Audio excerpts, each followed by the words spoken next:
into her no-holds-barred attack. As the Amethi MP, he never posed any questions in Parliament. Once he abandoned Amethi and went to Wayanad, his attendance in the winter session in Parliament 2019 was a meager 40%. A gentleman who has never proposed a private member bill in Parliament in his parliamentary journey, a gentleman whose entire political history has been dotted with showing disrespect to parliamentary procedures and constitutional means of engagement. But is Smriti Irani's attack on Rahul's track record accurate? Let's take you through some statistics. As far as Rahul Gandhi's attendance from 2019 till now is concerned, it has been 56%. The national average is 79%, and the attendance of Kerala average is 86%. As far as number of debates in which Rahul Gandhi participated is concerned, it has been 5. The national average is 34.8. Kerala MP's average, the state average is 58.1. Number of questions asked by Rahul Gandhi, 76. The national average is 130. State average is 175. Private members' bills, Rahul Gandhi has introduced none. National average 0.9 and Kerala MP's average, state average is 2.6. Now let's take a look at Rahul Gandhi's attendance in Parliament. Let's take a look at that record over the years. Winter session 2021, his attendance was 83%. During the budget session 2021, his attendance was 52%. Monsoon session 2021, 71%. Budget session 2021, 54%. Monsoon session 2020, 0%. Budget session 2020, 70%. Winter session 2019, 40%. Budget session again in 2019, 57%. So that is Rahul Gandhi's track record in terms of his attendance over the years. The opposition has lashed out at the government, saying that it is only trying to divert attention from the real issues, which are price rise and GST. It insists that disruptions will continue till Sarkar relents and agrees to a meaningful discussion.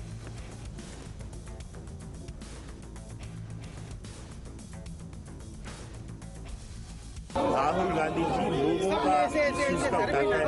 लोगों का issue सबसे बड़ा issue अभी LPG है और price rise है और GST का डबल टैक्स है। राहुल गांधी जी पार्लियामेंट में आके बात करना चाह रहे थे, वो इसका डिस्कस करने के लिए तैयार नहीं है और पर्टिकुलरली स्मृति ईरानी जी जैसे लोग इसका डाइवर्ट, रियल इश्यूज का डाइवर्ट करने के लिए आलतू फालतू बात करते हैं। Well, this is the usual response of the BJP to shoot and scoot.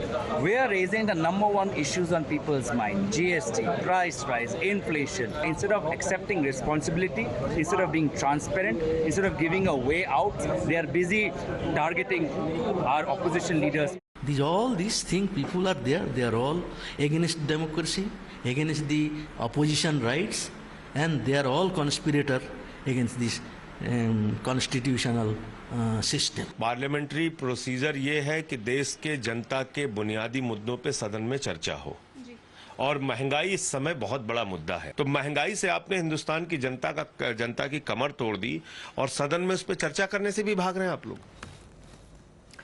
As far as the BJP is concerned, the big question is, can the BJP take high ground on politics of dharna? Remember, some of the stalwarts, the fiercest speakers and often disruptors in the parliament used to be from BJP when they were in opposition. And this is how they justified disruptions back then.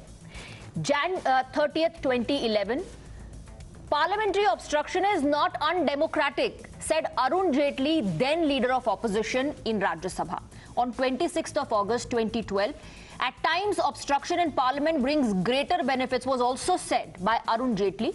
He was the then leader of opposition in Rajya Sabha. In September 2012, Not allowing the parliament to function, also a form of democracy, was said by Sushma Swaraj, then leader of opposition in Lok Sabha. And in September 2012, government's job to run parliament, not that of the opposition, was said by Sushma Swaraj, then leader of the opposition in Lok Sabha. So these are the statements given as far as disruptions are concerned in the parliament by stalwarts of the BJP. Let's open this up and go across to our guests. We're joined by Sanju Verma, national spokesperson of the BJP. We have senior journalist Mr. R. Rajagopalan on the panel with us tonight. Tehseen Poonawala, political analyst, joins us. We also have Ashutosh Mishra, senior journalist, and Sameer Singh of the Samajwadi Party. Good evening to all of you. Tehseen Poonawala, the charge is that the only agenda is dharna and disruption, and that the Congress party or the opposition is not interested in discussion. Smriti Irani specifically lashed out at Rahul Gandhi, said the attendance is questionable, no bills ever introduced. This is the track record, and he only wants disruption. How do you respond? So much for having me on the show. Namaskar to all the fellow panelists and to all your viewers. There are 2 or 3 things I would like to put across to you. Number one, like you rightly quoted, the late Arun Jaitley ji in August 26, 2012, standing outside Parliament, said that it is a right to disrupt Parliament. Like you rightly quoted the late Sushma Swaraj ji, September 2012, where she said that it is a right to disrupt Parliament. Arun Jaitley went so far as to say, while speaking to Times Now, that it is the right of the opposition, then opposition BJP, not to allow debate and discussion in Parliament because that gives the government an escape route. He also went on to say, and so did Sushma Swaraj ji, that it is the job of the government to run Parliament. Now, what is the problem that we are facing? Swati, when the great Dr. Manmohan Singh ji was Prime Minister of India, the greatest Prime Minister this country has had in the last 2 decades, 71% of the bills went to the Parliamentary Committee, 71% of the bills. You know how much that's reduced to now? 25%. The average time spent on discussing a bill in Parliament was 2 hours 33 minutes in the Lok Sabha when Manmohan Singh ji was Prime Minister. Now it's come down to 23 minutes with bills like LLP being passed within 5 minutes. The farm laws in the Rajya Sabha, while the opposition kept asking for a division of vote, a fundamental right of members of Parliament, the Vice President of India and the Chair of the Rajya Sabha passed it because the BJP did not have the numbers. That is the problem. They are running the Parliament like it's their fiefdom. Mr. Modi is seldom in Parliament. He's never to be seen in Parliament, and he seldom speaks in Parliament on important issues. Right. Now, Tehseen Poonawala, were these disruptions welcomed during the UPA regime? No, they were not. Manmohan Singh ji appealed to them to speak. He requested them to speak. But and here is the problem. Opposition slammed, questioned by the government, and allegations were leveled against the opposition that it does not want the Parliament to work, does not want the government to work, does not want any business to happen in the Parliament? And that is precisely the point. The then Prime Minister of India, Dr. Manmohan Singh ji, the vice man, appealed to the opposition to come and speak. But they have nothing to speak. But that appeal happens before every session. May I answer that? That now is what a customary... That is a tradition. The Prime Minister addresses the media. Now I'll tell you what's happening. There are all-party meetings that happen. The opposition is always asked, appealed to cooperate with the government in the Parliament and to allow a meaningful debate and discussion to happen. Okay, Sanju Verma is also with us. No, I'm saying something else. If you just allow me, Sanjuji, 30 seconds more. Every single issue that the opposition wanted to raise then, despite in disrupting, was put on the agenda of the House. Okay. Today, can you please tell me, in the agenda of the House, the business of the House, why is price rise not put? Okay, why so you're saying UPA government, They don't want to was very discuss accommodating, it. They want to Sanju disrupt Verma. Parliament and government. Every issue raised by the opposition was made part of the agenda. It was debated and discussed, but your government is working in a very tanashahi way, and you're not allowing the opposition to have a discussion on important issues. You know, Swati, Modi government is Tanashahi, Modi government is Hitler-Shahi. ये इल्जाम सुन-सुनकर कान पक गए हैं. But coming to the moot point of the debate and the relevant questions that you have raised, you know, I want to say one thing. Does the opposition have a right to discuss price rise? Of course.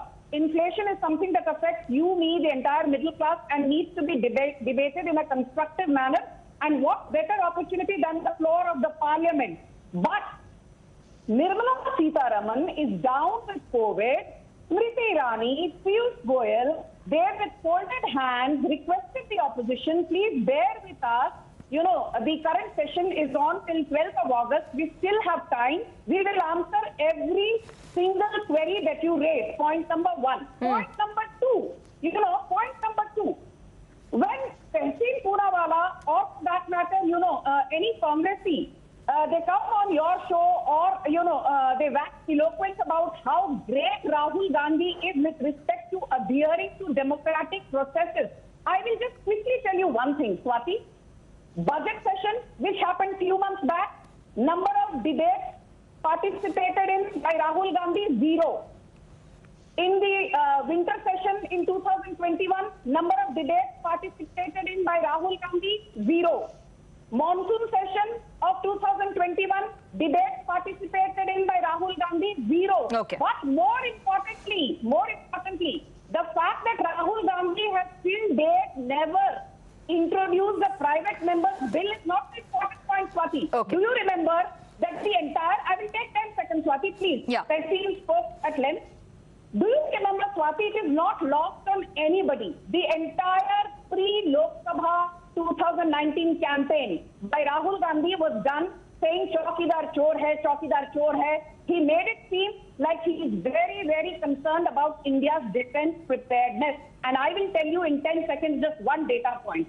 Between September 2019, Swati, and March 2020, there were 11 standing committee of defense meetings which were held. Rahul Gandhi did not attend a single meeting. Rahul Gandhi ko sirf रोना धोना पोसना BJP को यही आता है. लेकिन Sanju Verma, many in the opposition are saying shoot and scoot is your response, and you're only diverting attention from the issues by targeting Rahul Gandhi specifically. If Rahul Gandhi is not positively contributing to politics, if he is only disrupting, why are you focusing only on Rahul Gandhi? There are other MPs in the opposition who I'm sure have a better track record, are raising the same questions, want to have debate on the same issues. उनकी मांग सुन लीजिए, राहुल गांधी को चलिए आप भूल जाइए. Swati, that's a very interesting question. I will simply say this. We have no obsession with Rahul Gandhi. When it is Tejasvi Yadav who made a comment which was very unparliamentary about the to-be president Draupadi Murmu, we completely rebutted that. When somebody like Akhilesh Yadav, this... Where is this? How is this connected? इसका क्या connection है? Swati, there's no connection to this. Speak to a topic. The connection is this. Rahul Gandhi के पिताजी, Rahul Gandhi की दादी, Rahul Gandhi के परदादा, they suffer from the entitlement complex, and we will not allow. You're saying you're not obsessed with Rahul Gandhi, but you're back to Rahul Gandhi. I want to bring in I want to bring in Sameer Singh. Sameer Singh, national spokesperson of the Samajwadi Party, because ultimately crores and crores of the taxpayers' money is wasted when discussions don't happen, when bills lie in the parliament not passed and pending, and most importantly precious time is wasted. Sameer Singh, Sanju Verma is saying that the government is saying we will answer every question irrespective of what the issue is, we will address all the issues, but you only want to disrupt, you're not allowing the house to function. हम आपकी सब बातें सुनेंगे, आप cooperate कीजिए.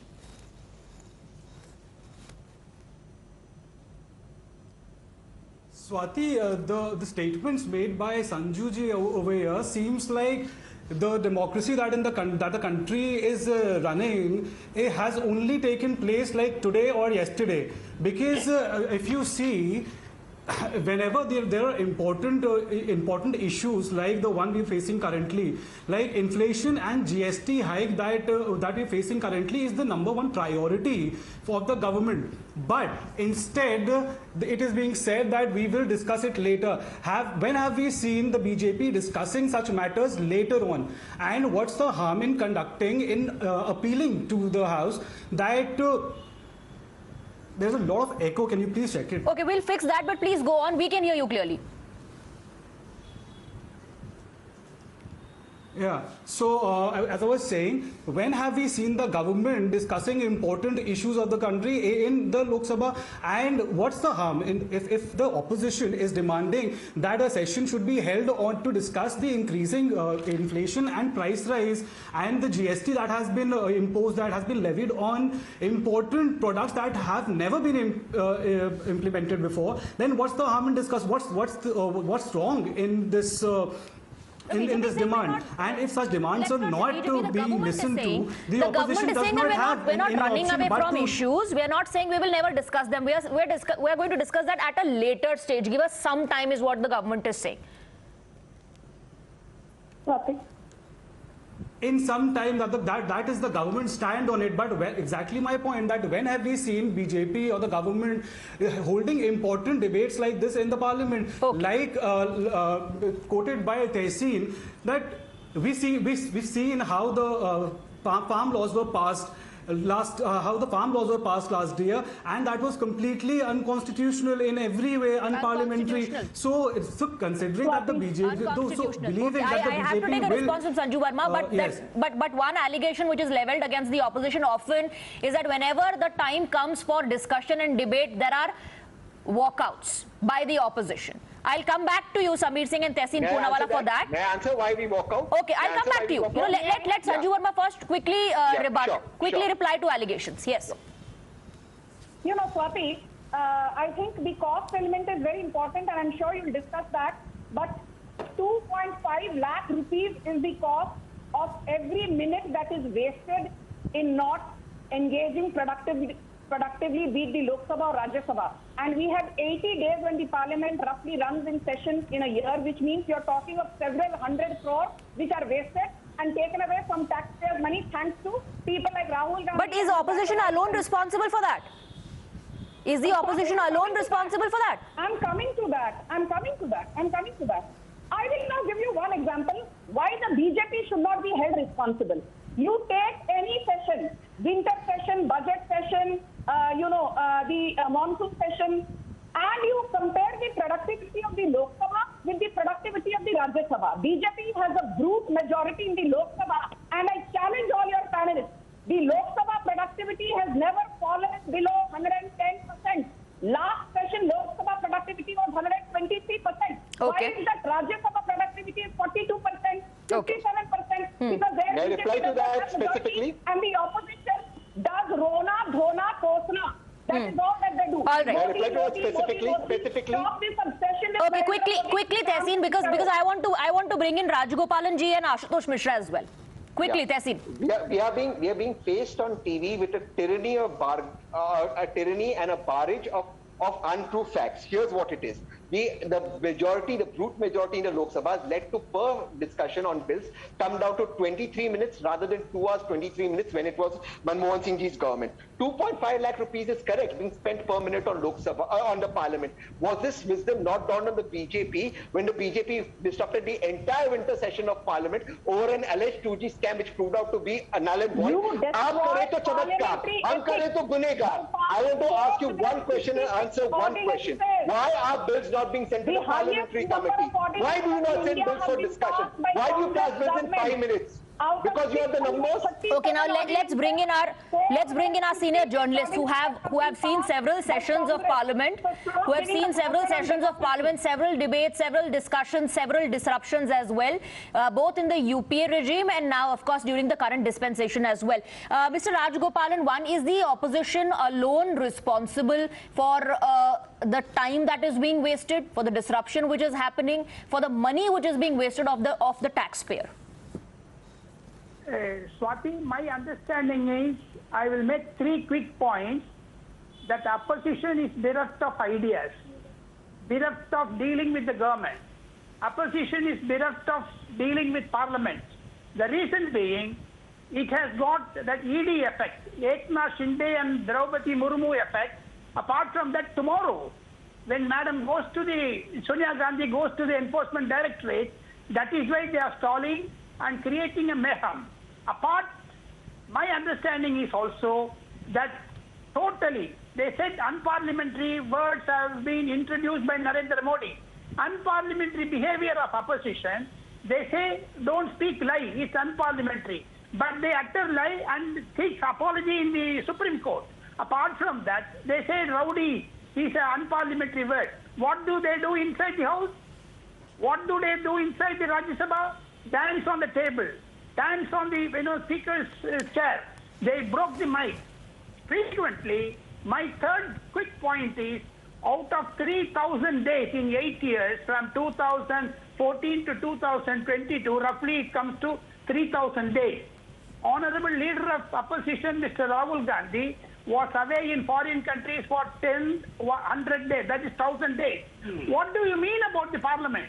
He has to come to the Parliament and face the opposition, face the ruling party. But tell me something, Mr. Rajgopalan. I'm asking this.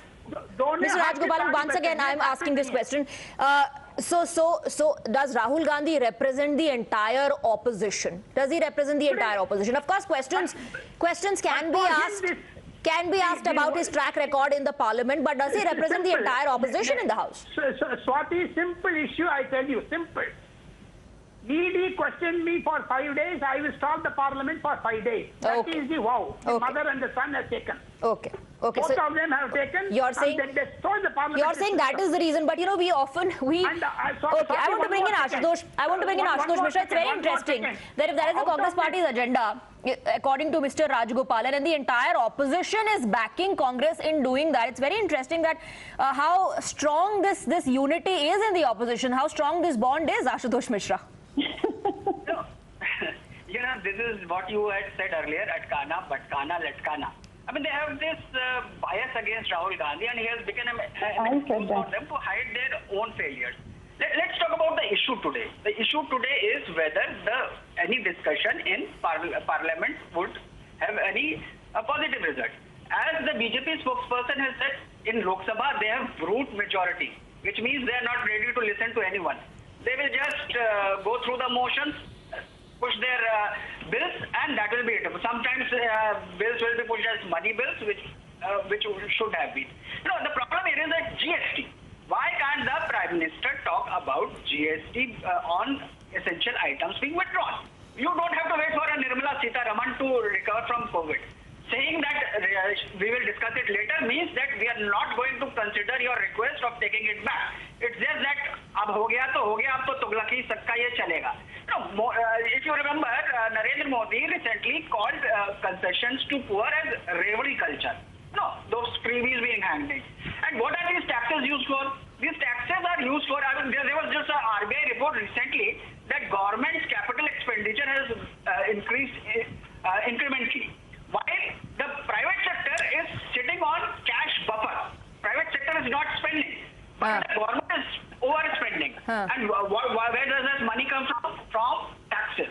Now, what do taxes, you and I, people like you and I pay, and it goes to the cronies of Modi and... You're mixing up a lot of issues, Mr. Mishra. This is the Malai culture, and that's why they don't want to discuss GST or any other... Okay, Malai culture. Malai culture, and Smriti Irani is a beneficiary. A new term has come up, Malai culture. You believe in Malai culture, that's why you don't want discussions. Sanjeev Verma, respond. Swati, you know, since he has brought up the economy, Mishra, I will respond to him. Revelry culture simply meant that the Prime Minister was denouncing the 3D culture, which has wreaked havoc with many a nation. Point number 2, you know, Mr. Mishra, with no offense to you, if you do not know about the economy, it's better to keep quiet. Silence is golden at times.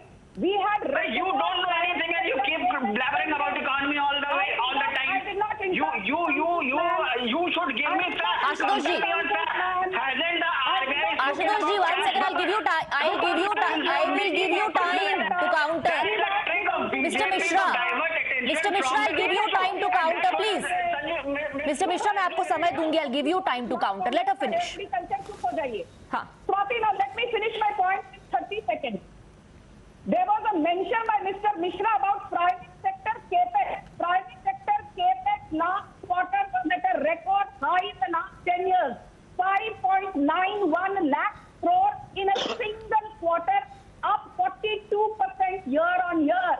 Festive season hiring is up, record 30% year on year. And one more thing I want to tell you. People talk about inflation. They also should talk about manufacturing growth, which for May 2022 was a record 20.6% growth. Mining growth 10.9%, power generation 24%. This is not the issue. Do not give okay, let's come back to the topic. 9% last year. Let's come back to the topic. On the issue. We have understood. We have to contribute. Mishra cannot even spell economics. Okay, let's come back to the topic. Sameer Singh, Samir Singh, the allegation is that the opposition is not. The opposition is. Okay, let's be fair. Okay, go ahead with your counter. Yeah, so Sanju Verma should go and read the RBI report, which says that private sector is sitting on cash buffer. Okay, Ashutosh Mishra and Sanju Verma, 1 second. Let's come back to the topic. Let's come back to the topic, which is about disruption. Okay, let's come back to the topic. I have to go across to other guests. Samir Singh. You do not know anything about economy. All right. Let's come back to the topic. Let's come back to the topic. Sanju Verma and Ashutosh Mishra. Okay, all right. Samir Singh, go ahead. Samir Singh, go ahead. So, Swati, I'd like to bring to the discussion a couple of things that. Okay, please. So, as Sanju ji has put forward some glorious numbers which were completely in favor of the government. But the question here is that if the government is performing so well, since all the numbers suggest that way, then where is all this inflation and unemployment and the current state of the country is in? Where is all that coming from? If the numbers are correct, if the numbers are so glorious, then why is all the and we see that when unemployment is brought into picture, or when unemployment becomes an issue,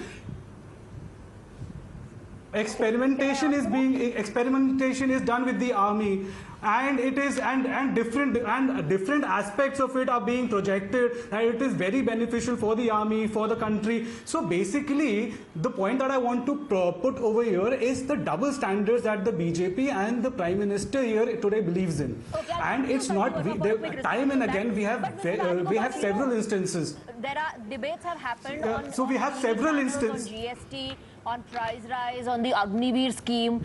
These debates need to happen in the parliament. The opposition says we want to discuss them. The government is not allowing us. The government says the house is not functioning because the opposition is not ready to cooperate. They only believe in disruption and dharna. Will we see discussions on these important issues? And there are several bills that are pending. Opposition parties want to create a ruckus. They bring placard in the house. Can you believe, Swati? In my 40 years, out of the 6 panelists, I am the only one correspondent who has covered Parliament for more than 35 to 40 years. Never seen this type of hooliganism and rowdyism created by the members of Parliament, taking a placard and showing to the Speaker. But what does it mean? Are they interested in debate?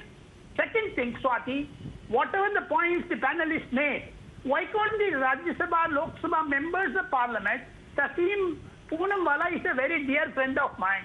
He must come to the Parliament and, speak these things, whatever he has just now spoken. Why he is not speaking? The reason being, my mother and myself have been called by ED, therefore we will disrupt the Parliament. That is the slogan. This is not democracy. Okay, you're sticking to that one point. Tehseen Poonawala respond. But then that is just the Congress. No, that should be only Rahul Gandhi, Sonia Gandhi and the Congress leaders. Why is the entire opposition raising the same issue? Tehseen Poonawala. I have so much respect for Rajgopalan ji. He's actually a very senior journalist, and he's covered Parliament since time immemorial. And God gave him a long and healthy life. He continues to cover Parliament when I'm in Parliament. But here is the thing: Rajgopalan ji is absolutely right on the standards of parliamentary procedure falling down. He's absolutely right, no dispute with him. And when did this procedure start falling? This procedure started falling when the BJP bought cash inside Parliament. Swati, can you believe, can there be a bigger insult of the temple of democracy than bringing cash inside Parliament? Please allow me to finish, and please see I'm not interrupted. I ask for your protection because there are people here who will come to attack me. So as Speaker, I ask for your protection. Please allow the opposition voice to come out. Swati, you are telling us why are we walking out? Because on the floor of the House, on the temple of democracy, the government stands up and says, nobody died due to shortage of oxygen. Nobody died. You are lying in Parliament. What do you expect the opposition to do? The fact of the matter is, Swati, one is pregnant or one is not pregnant. If you want a discussion, it's either the bill of agenda or it's not on the agenda. There is nothing on the agenda. Any promises made by the government is of no value unless it's on the agenda and it comes to times out that this is what we discussed. Everything else is hypothetical. Sanju Verma. Tehseen, you are pregnant with lies. Tehseen Poonawala is pregnant with lies. Tehseen Poonawala is pregnant with viciousness. Tehseen Poonawala is pregnant with fake anti-Modi hatred and narrative. I don't hate Mr. Modi. I love India. I just want to clarify. I don't hate Mr. Modi. I love India. Come to the main point. Swati,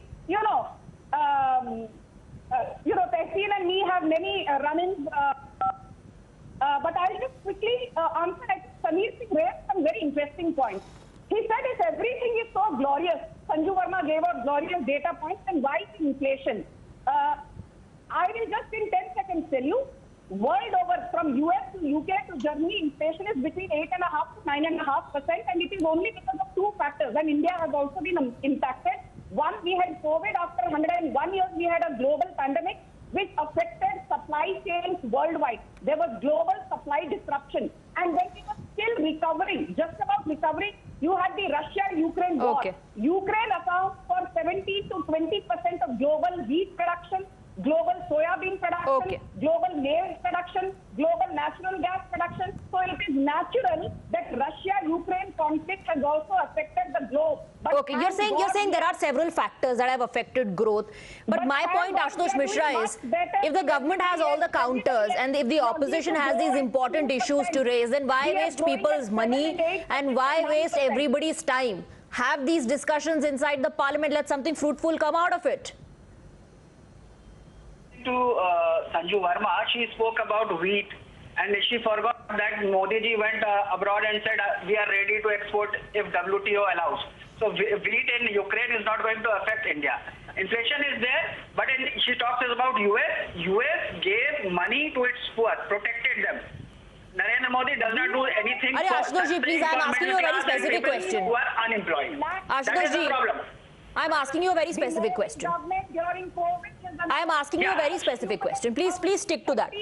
So discussion. Why you are asking me why there cannot be a discussion in Parliament? That's what I am telling you. Because if we go to, first of all, as Tehseen has pointed out, it's not there on the agenda. Secondly, tomorrow there will be Bhashan Sabha which will contain similar untruths, where they will make an excuse and blame Rahul Gandhi or Sonia Gandhi for everything that this atkana, bhatkana, latkana is the main problem. They will not talk about economics. They will not talk about facts. They will twist facts. If they have a problem, they will change the base year of GDP and they will change show that there is higher growth. When they will talk about growth, constant disruptions happening here as well. Constant disruptions happening here as well. But it's very important for important issues to be raised in the parliament, for a discussion and debate to happen on that, because that is where the interest lies of all the people of this country. Unfortunately, time and money is being wasted. But the big question is, who is responsible for that? Who is not allowing a samvad to happen inside the parliament? Decide for yourselves, viewers. You are listening to both the sides and also watching what is happening inside the parliament. Thank you very much to all our guests. In fact, Sanju Verma and Tehseen Poonawalla will continue to be with us for debate number 2 as well.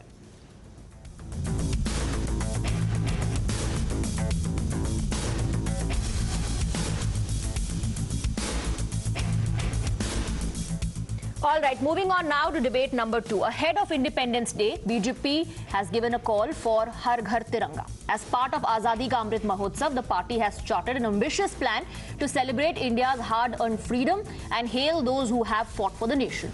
This, they say, will not just instill a sense of pride in the nation, but also educate people about policies which will script India's bright future.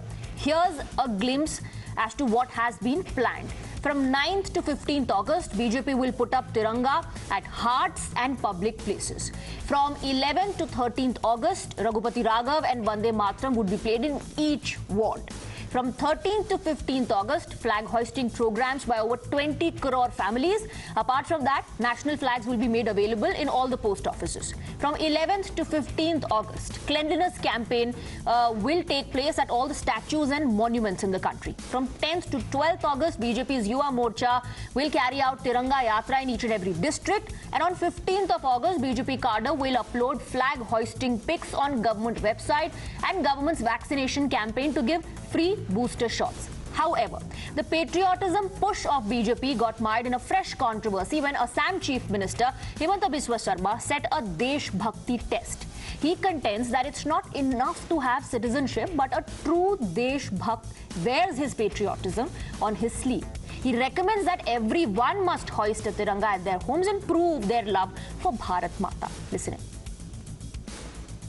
13 আগষ্টৰ পৰা 15 আগষ্টত পতাকা উত্তোলন কৰাটো কিন্তু কোনেও নাপাহৰিব NRCত গৈ এপ্লাই কৰিলে নহয় মই ইণ্ডিয়ান সিটিজেন বুলি পতাকা উত্তোলন কৰিহে প্ৰমাণ দিব লাগিব যে মই প্ৰকৃততে ভাৰত মাতাৰ সন্তান হয় নে নহয় হয়নে গতিকে সকলোৱে 13 পৰা 15 তাৰিখে ওচৰৰ ৰেচনৰ দোকানত তিৰংগা পতাকা পাব আপোনালোকে 16 টকাত কিনি লগাব লাগিব বিনা পইচাত দিয়া নহব কাৰণ মই দেশৰ নাগৰিক দেশৰ ওপৰত মোৰ অধিকাৰ আছে বেলেগে দিয়া পতাকা মই নলগাও নিজে পতাকা কিনি পতাকা লগাম এই মহান আদৰ্শৰে আমাৰ অসমখন আগবাঢ়ি যাব লাগিব This, however, hasn't gone down too well with the opposition, who say that there is no need for a certificate of patriotism from the BJP. Watch how the opposition reminds the BJP that their ideological parent, the RSS, had refused to hoist the Tiranga for 50 years after independence.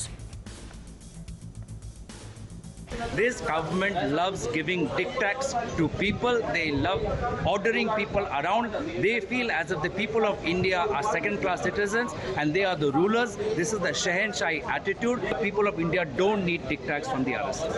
I think there is no need for asking people to prove their patriotism. There is no need to give certificates for the people of this country. Nobody has given them the mandate to give certificates of nationalism or nationality to anyone in this country. This shows the arrogance of these Himanta Sharma and others. RSS has not hosted for 52 years Mr. Himanta Sharma in headquarters in Nagpur. 52 years they are not put Tiranga in Nagpur. You ask the RSS fellows to first put Tiranga in their house. मैं उनको question करना चाहता हूं आप जो citizenship amendment act के जरिए जो विदेशी को आसाम में लाके आसाम को डस्टबिन बनाया 10 भी इंडिया का फ्लैग लहराएगा तब भी तो विदेशी है नागपुर में आरएसएस के हेडक्वार्टर में आफ्टर इंडिपेंडेंस सालों साल वहां ये तिरंगा को नहीं लहराते थे Let's open this up. Let's go across to our guests. Sanju Verma and Tehseen Poonawala continue to be with us. We're joined by author Anurag Naidu and Danish Qureshi, political analyst. Good evening to all of you. Sanju Verma, why should people prove their patriotism? Why should they celebrate Independence Day according to how an individual is suggesting? And the opposition says that they don't really need a certificate from the BJP. How do you respond? Swati, I just want to say that, this is the Amrit Kal, starting from now till about 2047 for the next 25 years. And we are going to be celebrating 75 years of independence in a few weeks from now. I think it's a matter of great pride cutting across political affiliations, political ideologies, political differences. When the government exhorts, you gave out some numbers, more than 100 crore people, roughly 20 crore families will be exhorted, will be persuaded to be a part of this grand celebration of 75 years of India's independence. I think let's try and politicize and, try and find faults where there are none. Yes, Himanta Biswa Sarma did say that it is mandatory, but he also said that we will give close to 80 lakh flags to people so that they can be a part of this celebratory process. So I think let's not try and read between the lines when there is nothing. No, but then why did he club the issue with NRC? You fought tooth and nail on the issue of NRC and hit back at every leader of the opposition party that questioned the intention of your government and questioned the entire exercise. Today, Himanta Biswa Sarma says NRC is not enough. You have to hoist a tricolour on the top of your house to prove that you're the asli or the real Bharat Mata ka beta beti, Bharat Mata ka bhakt. No, he did say that, having your name in the NRC or not having your name in the NRC could be an issue, but that should not stop you from hoisting the flag and being a part of the celebrations. But I think rather than just, picking on Himanta Sarma's statement, Swati, the entire Modi government, top ministers, we national spokespeople, we are exhorting people to be a part of these celebrations. And I just want to say one thing. Do you remember a few months back, we decided that the location of the Padmaja Joshi will be moved from India Gate and will be merged with the, a flame at the National War Memorial. What was wrong with that? These people had a problem with that. You have a problem with everything, Tehseen Poonawala. You're just politicizing the issue. Don't read between the lines. It's a moment of pride for the entire country. Let's celebrate Amrit Kal, Azadi Ka Amrit Mahotsav. Swati, thank you so much. I have the tricolour tattooed here on my arms. I don't know if you can see it. It's there. I have the tricolour tattooed on my arms. Yeah, this is my tattoo. So am I more Indian than you are, Sanju Ji's, or the two political analysts and the authors? It's tattooed here in my blood. I wear the flat pin on my heart every day. And do you know this, Swati? This is a fact of my life.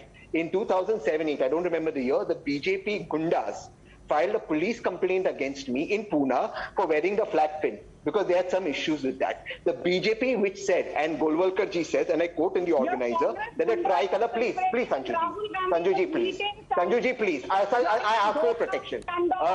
I ask for protection, Swati, please. I ask for protection. Let him finish, Sanju.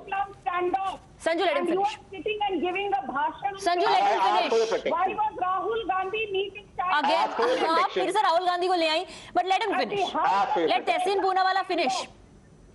I want to thank you. I just request it. Let's make this intellectual. Like I said, I have the tricolour here on my arms. I wear the flag pin against which the BJP had filed a police complaint against me. Am I less Indian or more Indian than anybody? But here's the important thing. On this tricolour, the organizer says on 17th July 2022 and then on 22nd July 1947, 17 July 1947 and 22nd July 1947, that the tricolour is Ashubh.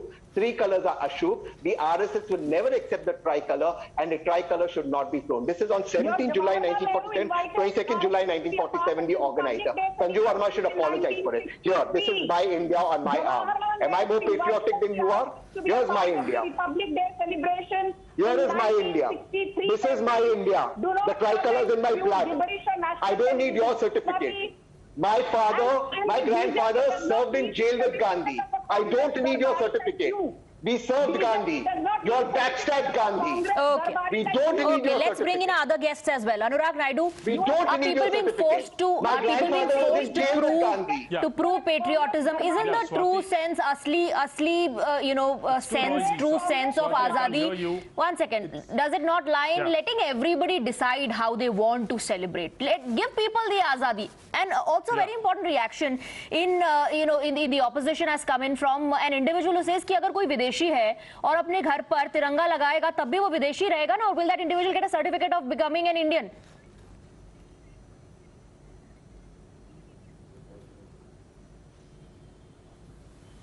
Hello? Yes, Is that question to me, Swati? Yes, go ahead. Yeah. Swati, one nation, one emotion, one identity. We all believe, we all respect, and we all have the highest amount of respect for our tricolour. We are celebrating Azadi Ka Mahotsav, and we are not talking about any political party. It is not a BJP's war cry. It is not an announcement from the BJP as a political party. It's an announcement from our very own Prime Minister. The press release is from our very own Home Minister. It is government's official stand and an official way at the declaration of how we should be celebrating the Azadi Ka Amrit Mahotsav. I am surprised my friend Tehseen Poonawala is talking about RSS. RSS is not a subject matter here. You know, I haven't traveled about more than 15 countries in my lifetime. Swati, I can tell you, of late, the position of India for the last 2 years that I'm seeing globally has increased to a different level. This is the time to celebrate what we have achieved. This is the time to remember what we have achieved, what is our identity, what we stand for. Every color in the tricolour stands for something. Every symbol in the tricolour stands for something, and the tricolour is an emotion for us. Okay. So instead of debating what constructively we can put forward, we have been so destructive and cynical in terms of our discourse, and that's the most disheartening thing. In fact, I'll be very happy Mr. Tehseen Poonawala can tell us what is a more constructive way of celebrating Azadi Ka Amrit Mahotsav. He can very well write it to the Home Minister and the Prime Minister, and that can be debated. The point is not BJP or RSS here. The point is we as a nation, should we be celebrating Azadi Ka Mahotsav, Amrit Mahotsav or not? And the answer is 138 crores. But is there a standard format of celebrating it? I am saying every Indian will connect with you today to what you have said about India's position as far as, becoming a global leader is concerned. Everybody will understand your emotions as well. But is there a standard format of celebrating? Can you say कि ऐसे ही करिए? Even if your name appears or does not appear in NRC, does not matter. You have to hoist a tiranga on the top of your house to prove. Swati, it is voluntarily. I will also tell what Mr.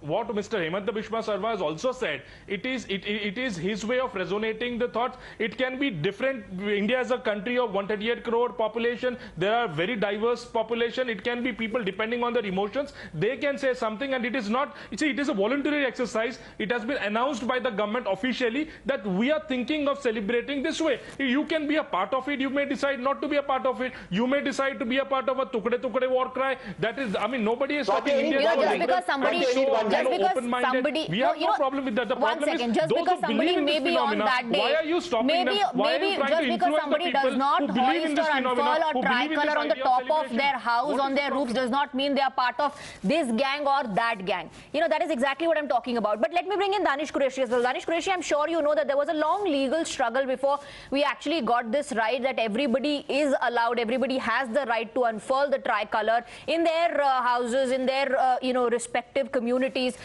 So why this issue, why this objection over the unfurling of the tricolour? This is a matter of pride for all of us. Or karna chahiye, why not? We are celebrating the Azadi Ka Amrit Mahotsav.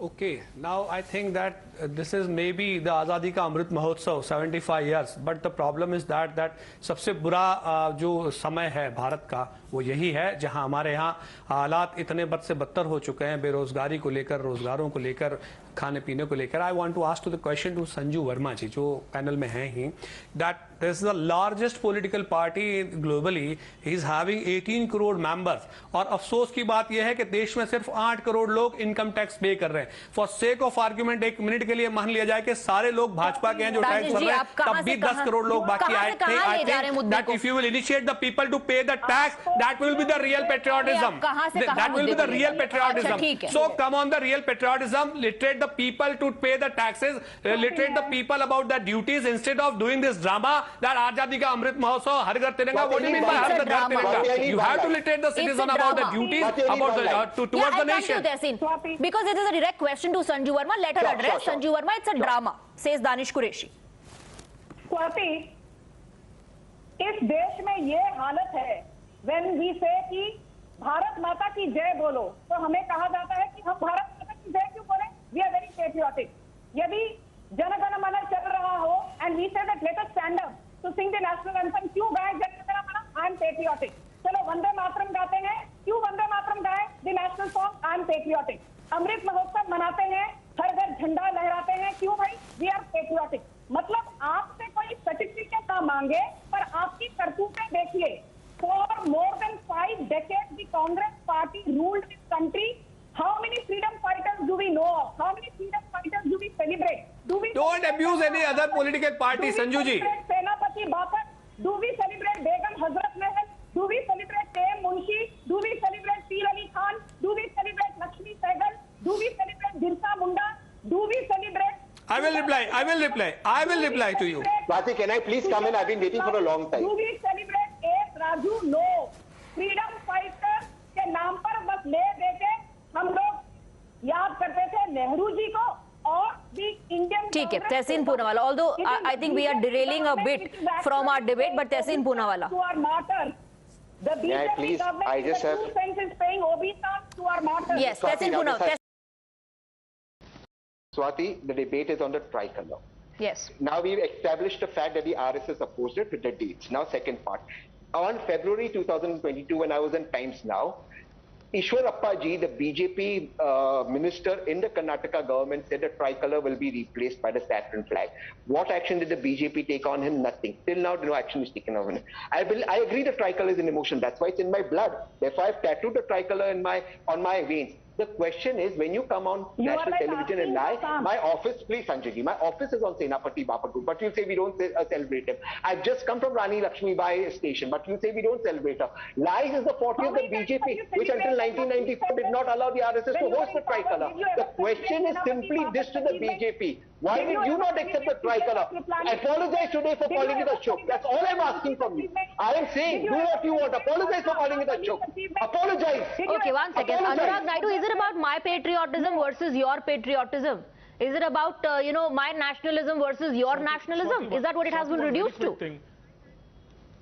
Swati, let me allow to comment. I'll come back. After Anurag Naidu, I'll come to you, Danish Qureshi. Let him quickly respond. Anurag, did Ishwarappa say yes or no? Tehsin bhai, please listen to me. No, I want to listen, but you were with me on another show. Did Ishwarappa ji say or no? What action did BJP take? Mr. Ishwarappa's comment on the tricolour. Let me clarify. Let me just quick rebuttal. I was on the show when we were discussing about Mr. Ishwarappa's comment. See, I don't know about the political party, but out of crores of members in one political party, one person saying something does not represent the emotion of the whole tribe. Just but you defended him then. One person saying tukde tukde doesn't but you represent the emotion of the complete tribe. So let's not be very general in making a statement. Now I'll come quick rebuttal to Mr. Danish Qureshi. I think he's on the show, or maybe not prepared. In one side, he's saying, see, 75 years, there are certain things that we have achieved, certain things where we need to achieve. So this is the time where we need to celebrate things that we have achieved. If we want to be the world superpower, we are right on it. So instead of being, progressive and being optimistic, we can't be pessimistic. That's not the culture and the nature of India. Second point, he's talked about only 8 crores Indians are paying taxes. The moment we go on taxing another 2 crore people, the same gentleman will come on the show saying, हमें तो गरीब कर दिया, देश को tax से लूटमारी मची है, देश में तो पूरा मतलब पैसा मुंह होता है टैक्स करते हैं. So when there is a hypocrisy, double standards, you didn't understand my question. There is a pessimism. No, I think Danish Qureshi meant that would be the real way of igniting patriotism. I think that is what he meant. Danish Qureshi, please come in. I think that this gentleman didn't understand my question. That I was asking that BJP is the largest political party in country and globally. According to my knowledge, they are having 18 crore members. If only BJP members pay ITR, then it will be more number than 8 crore, which has been officially recorded. That was my question, and that will be real patriotism to develop the nation, to have to contribute Danish Qureshi, maybe you are bringing a political party. I think every responsible Indian citizen should do that. Why just bring in political party? That's why this is a political agenda program. My question is that, remember one thing, there is no Danish Qureshi ji, every responsible Indian citizen should do it. Should pay their taxes. ईमानदारी से अपना tax भरना चाहिए. कांग्रेस के हो, BJP के हो, Samajwadi party के हो, किसी पार्टी के ना हो. That is only my actual demand, that each and every citizen should be there. But that you should be appealing to the people. No, that you should be appealing to the people of this country in the development of the nation. But what is the problem with BJP? They don't want to do that. They don't want to literate the people. They don't want to literate citizens. Instead of that, they want to penetrate this type of program in the name of Tiranga, Har Ghar Tiranga. Instead of that, you go हर घर तिरंगा से बेहतर यह है कि हर घर जाके आप लिटरेट करें कि आप जो कुछ भी कंट्रीब्यूट करते हैं राष्ट्र के लिए, that will be quite better instead of this. तो दानिश कुरैशी जी, एक बात बताइए, इस देश में स्कूल, कॉलेज, एजुकेशनल इंस्टीट्यूट्स नहीं चल रहे हैं क्या? इस देश में लोगों से बार बार समय समय पर रिमाइंडर्स दे के, आपके और मेरे पास भी ये मैसेज आते होंगे कि अब टाइम आ गया है टैक्स रिटर्न्स फाइल करने का, अपना टैक्स सही समय पर भरिए, हम इस प्रोसेस को सिंप्लीफाई कर रहे हैं, पहले कॉम्प्लिकेटेड था, हम इसको और सिंप्लीफाई कर रहे हैं ताकि आप खुद अपना टैक्स भरे. ये सब कुछ नहीं हो रहा है क्या इस देश में? बिल्कुल हो रहा है, लेकिन मुझे लगता है कि उस पर ज्यादा फोकस करने की जरूरत है. स्वाति जी, इस पे ज्यादा फोकस करने की जरूरत है, बजाय कि एक दिन आप तिरंगा लगा रहे हैं अपने घर के. ठीक है, मुझे लगता है Danish Qureshi, instead of competing with each other, we should really respect and value the freedom that we have got. It was after a really long struggle, and instead of comparing आप कैसे सेलिब्रेट कर रहे हैं, मैं कैसे सेलिब्रेट कर रही हूं, and having a standard format, let's just have that respect and pride in our hearts. Thank you very much for joining us on the Debate Guests.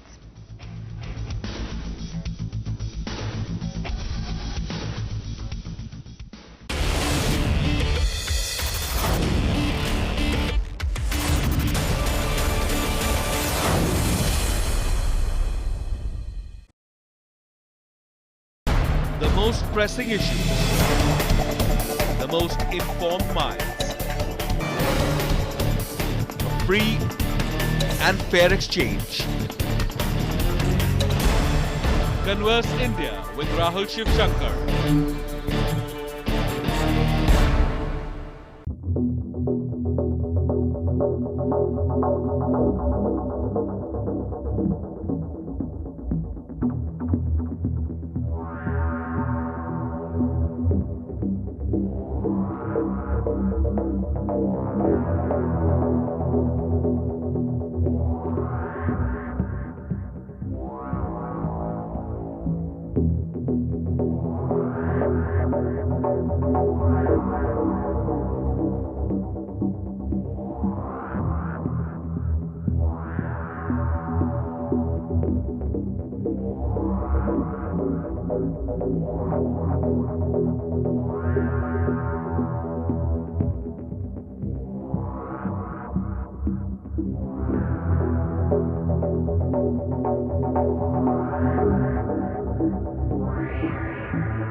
stories of the day.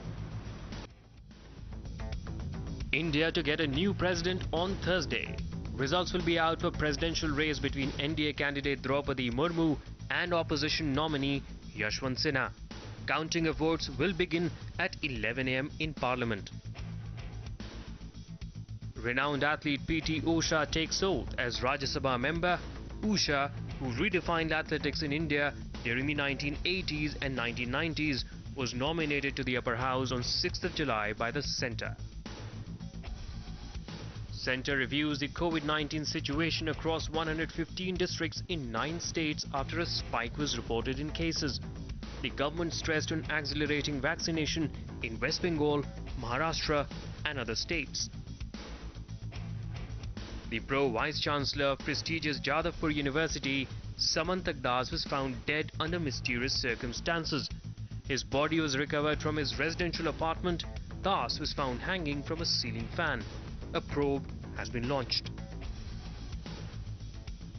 Dope shame strikes Indian athletes. Commonwealth Games bound athletes sprinter S. Dhanalakshmi and triple jumper Aishwarya Babu tested positive for banned drugs.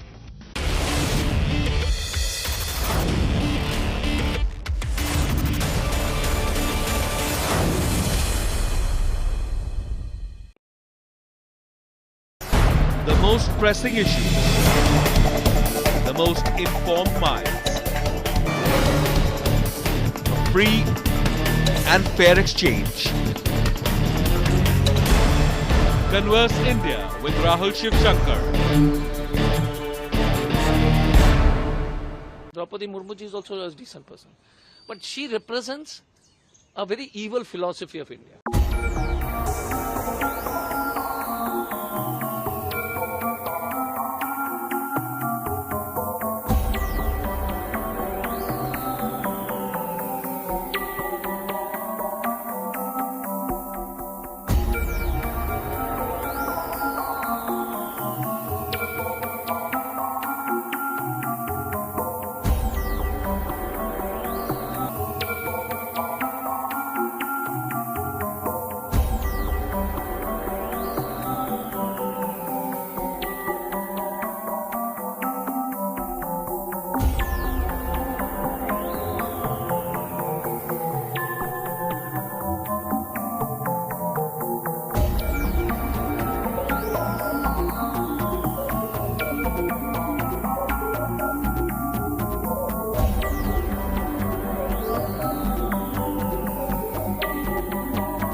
Shatrughan Sinha ji is also a very good candidate. Draupadi Murmu ji is also a decent person. But she represents a very evil philosophy of India. So we should not mistake Draupadi, we should not make Draupadi Murmu ji as a symbol of Adivasi.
Good evening, ladies and gentlemen. India is celebrating 75 years of independence, and the centre is marking this as Azadi Ka Amrit Mahotsav.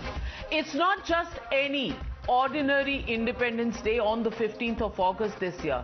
It is to celebrate a day which is going to see the completion of 75 years of India and the making of a new India. And India that is becoming a force to reckon with globally. It's a celebration of what makes India whole. In fact, even this is not bereft of any controversy. Assam Chief Minister Himanta Biswa Sarma set a Desh Bhakti test. He raked up the issue of NRC, the National Register certificate, and said that it wasn't only enough to prove your Indianness by applying or having your name in the NRC. He said that in Assam, you must wear your patriotism in your on your sleeve and hoist a Tiranga on your house roofs to prove that you're an Indian, because this year is special. Let's listen in to Assam Chief Minister Himanta Biswa Sarma. 13 আগষ্টৰ পৰা 15 আগষ্টত পতাকা উত্তোলন কৰাটো কিন্তু কোনেও নাপাহৰিব।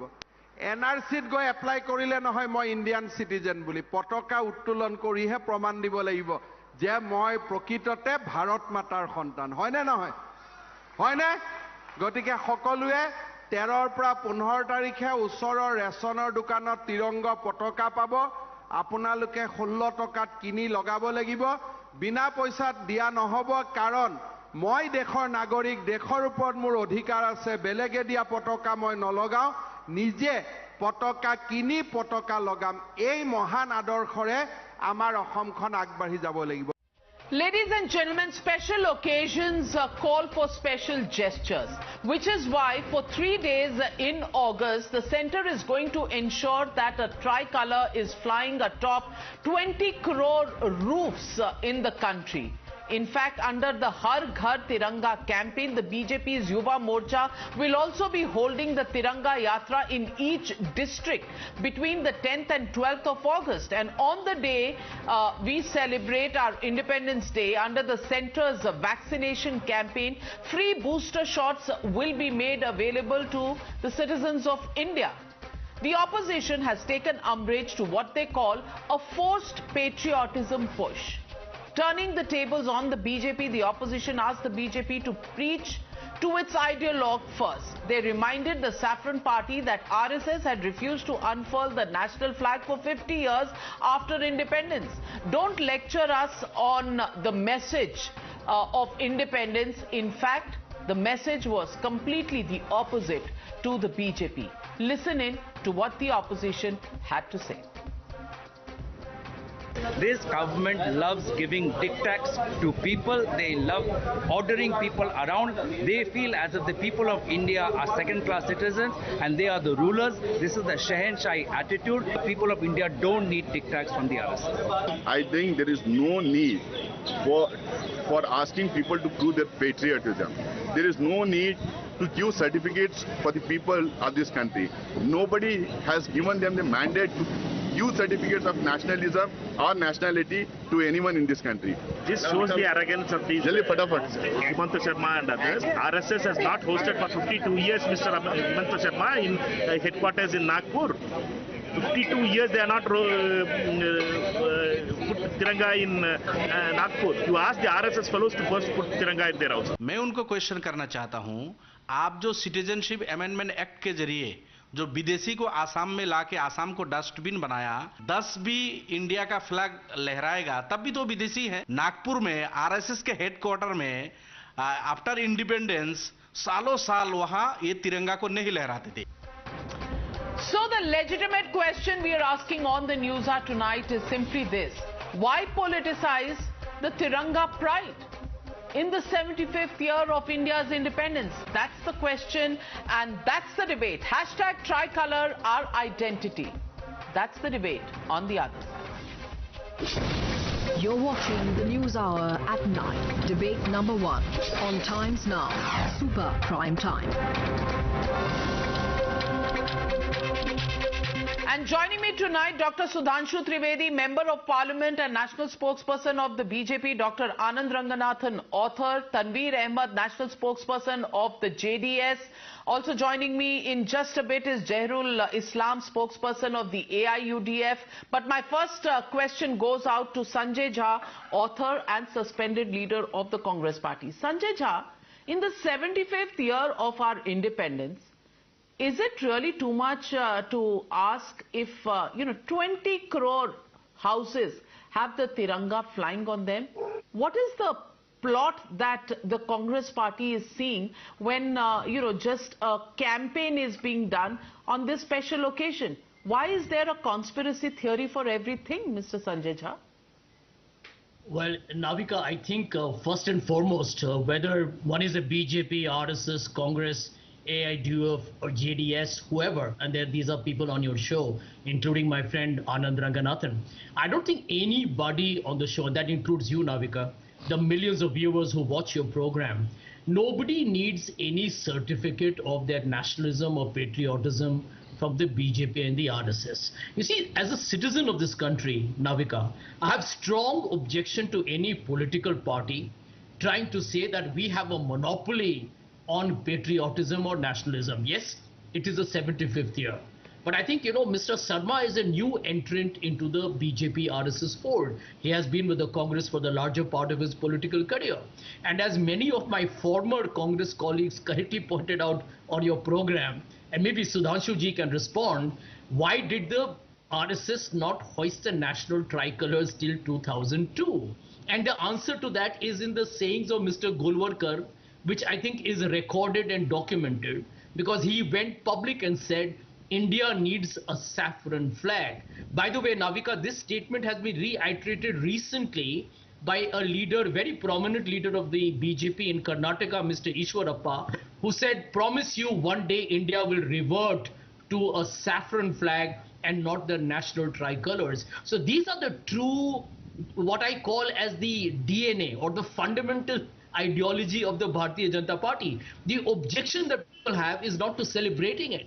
I think all of us today have great pride in the country that we have. For all of us, there are many accomplishments we are very proud of. So Sudhanshu and I may debate on your show. We may have very acrimonious, combative exchanges. Anand and I disagree on many things, but we are ultimately a proud Indian. So the fundamental point, the seminal challenge that I pose to the BJP today, tell me, the BJP, do you think that a citizen who does not, for example, does not put up a flag, and I remember that, Navika, over so many years of my life, I haven't taken up jobs abroad. I've lived in my country.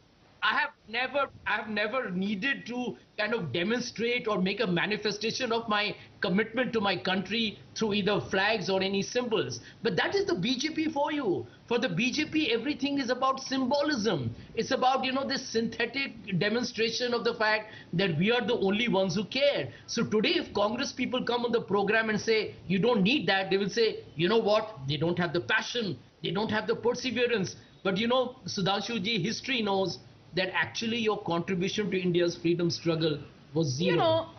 You are trying desperately to appropriate some political space. Mr. Sanjay Jha, if leaders from the Congress party were actually introverts personally, if they refrained from saying too many things and were always economical with their words, one would have said, भाई nature नहीं है, दिखाते नहीं है ज्यादा, बोलते नहीं है ज्यादा, पर अंदर से जो महसूस करते हैं वो करते हैं. The problem is that the Congress party only wants to economize on showing good things, showing their love for their country, showing their love for their tricolour. In fact, they go the other way and they begin to say, who are these people to ask us for certificates? So, Dr. Sudhanshu Trivedi, I want to ask you, is the BJP the certification authority for who's a patriot, who's not? And if somebody doesn't unfurl a tricolour on their rooftop, will they be considered as non-patriotic Indians? And the other question that Dr. Sanjay Jha raises is basically, आपके दिल में तो tricolour है ही नहीं, आप तो saffron बनाना चाहते हैं पूरे देश को. Respond to the two charges made by Mr. Sanjay Jha. Navika ji, look at the pathetic situation. The 75th year of India's independence and the so-called self-proclaimed champions of the freedom struggle and whole soul copyright holders of the freedom struggle should have taken a lead. They should have said, we will take the lead for tricolour. Because tricolour was basically a Congress flag before the independence and subsequently become a national flag. अरे आपको तो कहना चाहिए था हम 75 वर्ष के पूरा होने पे 75 ट्राइकलर्स लगवाएंगे, तिरंगे अपने कांग्रेस कार्यालय में लगाएंगे. आप अगेंस्ट में खड़े हो गए. ये देखिए किस लिए? अरे छोड़िए, देश की आपको चिंता नहीं, आप अपनी विरासत के खिलाफ खड़े हो गए, अपने सिंबल के खिलाफ खड़े हो गए. और आखिर में आप क्या लेके आए संजय झा जी? मैं याद दिलाना चाहता हूं, आप आरएसएस को ले आए. भाई जब मामला कांग्रेस और बीजेपी का है तो मैं सिर्फ दो एग्जांपल देना चाहता हूं. Number one, before the Naveen Jindal's case judgement by Supreme Court in 2006, who was member of parliament from your party, no private institution was allowed to hoist the national flag. It was only the prerogative of the government building government institution. So do you consider that RSS was a government institution? Second thing, in the independent India, there was a situation from 1988 to 98. For 10 years, Srinagar में 26 जनवरी और 15 अगस्त को even governor तिरंगा नहीं फहरा सकता था. जब हमारी गवर्नमेंट आई तो 99 में हुआ. एंड लास्टली एक बात पूछना चाहता हूं, Congress party, I'm not talking about, you're talking about RSS, I'm talking about exactly the Congress party. Congress party formed the government first time when? Not on 15th of August 47. It was in the September 1946 when Jawaharlal Nehru became the Prime Minister of the interim government. किस flag के नीचे लिया था? Union Jack. 1937 provincial assemblies, Congress formed the government. 42 provincial assemblies, Congress formed the government. 46 provincial assemblies, Congress formed the government. किस flag के नीचे? Union jack. आज तो ओथ ली जाती है, विधि द्वारा स्थापित भारत के संविधान के प्रति सच्ची श्रद्धा रखूंगा. When the Constitution of India was not there, then under whose is paying to allegiance to whom the Congress has taken oath? All the provincial assemblies from 37, 42, 46 and the interim government 46. Queen to the crown of British. और इसीलिए राम मनोहर लोहिया ने कह दिया था, I will not participate in the interim government because I do not want to take pledge in the name of queen. तो साहब आपने तो यूनियन जैक के नीचे शपथ लेके सरकार बनाई थी और हमसे आज आप ये सवाल कह रहे हैं 75वें वर्ष पे आपको तो लीड लेनी चाहिए थी साहब। आप तो कहते थे हम तो स्वतंत्रता संग्राम के नायक हैं, तो आप तो कहते साहब बाल गंगाधर तिलक, गोपाल कृष्ण गोखले, महात्मा गांधी, मदन मोहन मालवीय, राजेंद्र बाबू, वहां से नेहरू जी और इंदिरा गांधी तक होते होते आज राहुल गांधी और सोनिया गांधी की कांग्रेस कहां तक पहुंच गई कि 75वें स्वतंत्रता दिवस के अमृत काल में भी इनको तिरंगा फहराने में विष नजर आ रहा है। Navika, quick response, 30 seconds max. Dr. Sanjay Jha, yes, respond. Sudhanshu ji, आप इतिहास लोगों को बहुत याद दिलाते हैं, तो आपको मैं बता देता हूं। जब गांधी जी का हत्या हुआ था ना, जब नाथूराम गोडसे जी ने, आपके नाथूराम गोडसे जी, इसीलिए मैं बहुत इज्जत दे रहा हूं क्योंकि आप तो गोडसे नगर बनाने वाले हैं। आप तो गोडसे जी को के लिए मंदिर बनाने वाले हैं आप। तो आपको याद है उसी तिरंगे पर आरएसएस के कार्यकर्ता ने वहां पर हमारे ही झंडे पर, राष्ट्रीय झंडे पर लोगों ने वहां पर कुचल दिया था अपने ही झंडे को, देश के झंडे को। ये जानते हैं आप। और दूसरी बात, इसको मत भूलिए कि सच्चाई तो यही है कि आपने मेरे प्रश्न का जवाब नहीं दिया, और ये भी एक सच्चाई है और इसको भी आप मानिए कि देखिए अंत में यही हिमांता बिस्वा शर्मा जी हैं जो कितना मजाक उड़ा रहे हैं आसाम के लोगों का। आप उनको बोलते हैं आज की तिरंगा लगा लें, लेकिन जब आप लोग ऑपरेशन कमल में वहां पर रेडिसन ब्लू में यहां पर एमएलएस को खरीद रहे थे, तो उस समय उन्होंने क्या मजाक किया आसाम के आवाम का। उन्होंने कहा बाढ़ है तो है, लेकिन देखिए ये तो है कि थोड़ा टूरिज्म का भी तो मनी आना चाहिए, टूरिस्ट रेवेन्यू भी बढ़ेगा, आसाम का प्रमोशन हो रहा है। इसी तरह आप आसाम के लोगों का मजाक उड़ाते हैं, फिर बोलते हैं कि आसाम में यदि आप देशभक्ति या राष्ट्रवादी आपको बनना है तो आप जरा झंडा लगा लीजिए। इतना पाखंडी राजनीति मत कीजिए सुधांशु जी। और जहां तक झंडे का सवाल है, हम लोग सब यहां पर गर्व से कहते हैं कि हम भारतीय हैं, लेकिन आप लोगों का जो राजनीति है ना, वो सिर्फ एक लेकिन दिखाने में और तिरंगा लहराने में थोड़ी सी दिक्कत है। वैसे गर्व बहुत है आपको, लेकिन तिरंगा लहराने में थोड़ी सी दिक्कत है और संकोच है। सुधांशु जी, ओके, रिबट हिम। बस जस्ट ब्रीफ रिप्लाई। मैंने रिप्लाई दे दिया था कि 2006 जजमेंट से पहले प्राइवेट लोग होस्ट नहीं कर सकते थे। सेकंड, मेरी बात का जवाब नहीं मिला कि यूनियन जैक के नीचे खड़े होकर शपथ क्यों ली थी। और तीसरी बात, आ गए आखिर में महात्मा गांधी और नाथूराम गोडसे पे।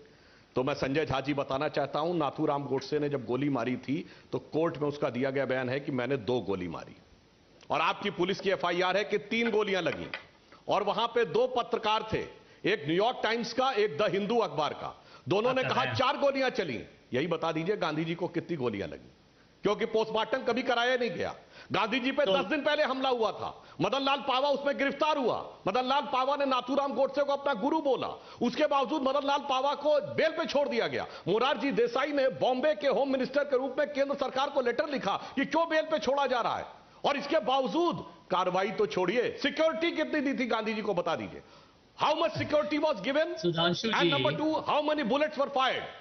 कुछ भी नहीं। And 40 minutes were taken for Gandhi ji, जो कि आज राम मनोहर लोहिया अस्पताल है, विलिंगडन हॉस्पिटल नाम था, ये बिरला मंदिर से 5 मिनट की दूरी पर था। उस जमाने में तो ट्रैफिक भी नहीं होता था। Why वो 40 minutes Gandhi ji was not taken? जवाब दे दीजिए, कितनी गोली लगी थी बस इतना बता दीजिए, और कितनी सिक्योरिटी दी थी इतना बता दीजिए। Well, let's come back to circa 2022, and 1 minute. I want to ask Tanveer Ahmed. Tanveer, 1 minute, Sanjay Jha. Tanveer Ahmed, you know, we begin from 1946 and 47. The question is 75 years of India's independence.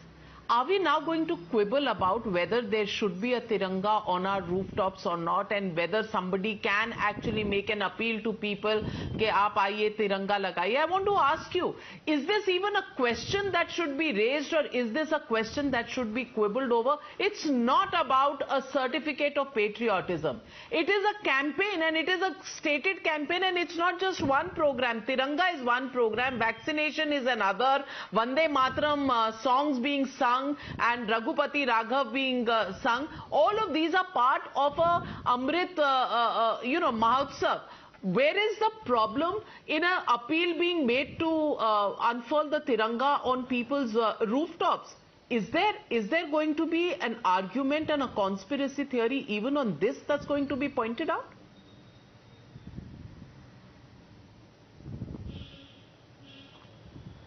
Navika, I want to really make it 2 points very clear. Opposition is different and Congress is different. Congress always does self-goal. I don't think Tiranga was absolutely an issue for debate. Every house, why 20 crore? I think every single house should definitely fly a tricolour. But the question arises here, who is asking us to do it? Why should BJP ask us? Every Indian would definitely do it. And Himanta Biswa Sharma going and talking about NRC, he's trying to get cheap political mileage. And I don't think we need to really learn patriotism from people like Himanta Biswa Sharma and Mr. Ishwarappa. Even if BJP is not telling, I think I agree with Sudhanshu Trivedi, and Congress never let us put a tricolour on our house till about recently, till the judgment came. Otherwise we would have definitely done it. My party, JDS, is definitely going to ask all our Karyakartas, our leaders, MLAs, MPs, everybody to flutter tricolour on their rooftops. But not because BJP is asking, because we are Indian, much more Indian than BJP is, and much more Indian than BJP could ever be. I don't think we need to really learn patriotism from BJP, and definitely not from Congress. Congress always believes in doing self-goal. This time also they really literally caught Nasir Hussain, the member of parliament, honorable member of parliament, comes and makes a funny statement, stupid statement. I don't think any person with a sane mind would endorse his statement. My party, JDS, is a nationalist party, patriotic party. We would definitely put tricolour on all our houses. And we don't need BJP to tell us that. Well, so Dr. Anand Ranganathan, Tanveer Ahmed agrees that unfurling the Tiranga and a moment of pride is something that they will do. They will ask their MPs, they will ask their MLAs, they will ask their followers to put the Tiranga. But if the BJP asks, it is not correct. The BJP should not be asking. If they were in government, wouldn't they have made an appeal? BJP is in government in Assam and in Delhi. If they are doing these campaigns, that is not tolerable. Is there a shade of intolerance that you see in this? Because there is no problem in the issue of the Tiranga. The problem is that BJP ne kyun bola? No, absolutely, Navika. Good evening to all my esteemed. I've been listening very patiently to this wonderful debate, very well-tempered debate. For me, a couple of minutes. Navika, I have been repeating this. Let me repeat it. The Congress is at deception, while the BJP disaster at hoisting national flag every house, acting world's tallest flagpole for national flag. But originally, Congress idea. It even went to court, as the speaker rightly said, Jindal versus the state, and it won the right. Asked Jindal to make these and erect everywhere around India, even asking viewers to stand up for national anthem was our original idea. And right now, Kejriwal is 500 giant flags all over Delhi at taxpayers, including JNU. But when the BJP does, and that too as a one-off special occasion for our 75th anniversary, all this suddenly becomes toxic, majoritarian, in-your-face nationalism. National flag becomes as toxic as the ice flag. Bharat Mata ki flag becomes as dangerous as Tan se juda for this. Navika, love for the flag, unification of mother is ideology agnostic. USA, Earth, Union, China, India, and seen as one that protects and sacrifices. And as far as out by the left is concerned, well, there is a reason why imbecilic and selfless amongst the human race embrace communism. These hammerheads, Bharat being the mother, even as they admire the exact personification celebrated by the world. The statue Motherland is one example. Dozens abound in China, Vietnam, and erstwhile. Look, what is wrong? Venerating one is not at the cost of humanity. Of course, people should not be. Those who love India never need to be forced to love her. And those who don't, no amount of will make them love. The ignorant forget how often in addition to waving the flag of saying Bharat Mata Ki Jai, the BJP also refers to what is inscribed at the entrance of the central hall of our parliament, including our Modi. Vasudhaiva, adoration of the flag can go hand in hand with us. The love of the world. India is a shining. Navika, just 30 seconds. We are not inward. We trade goods for $620 billion with 194 nations. We are ranked the fourth most friendly country.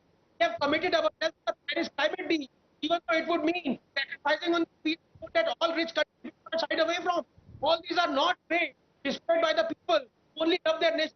Just 20 seconds, Navika. Sudhanshu ji. Oh dear. Yes. Now go on, Anand. Yes. Yes.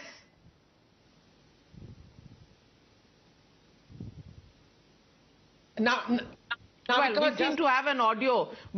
No, just I'm back. Can I please take 10 seconds more? It was very important. Yes.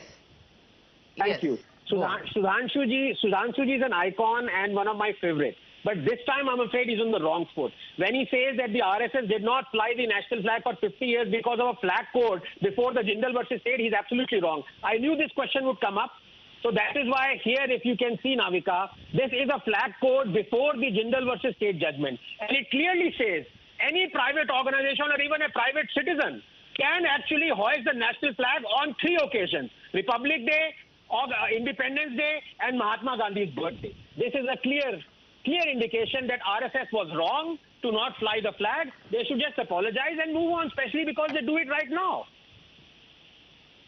Navika, can I make a point? Dr. Sudhanshu Trivedi, respond to Anand Ranganathan's question. Anand Ranganathan ji, I want to make it clear, on several occasions on Independence Day and 26 January, RSS has hosted the national flag. Nobody can give the proof that we have not hosted the national flag on 26 January and 15th of August. But they are saying that why not everywhere? It was not allowed.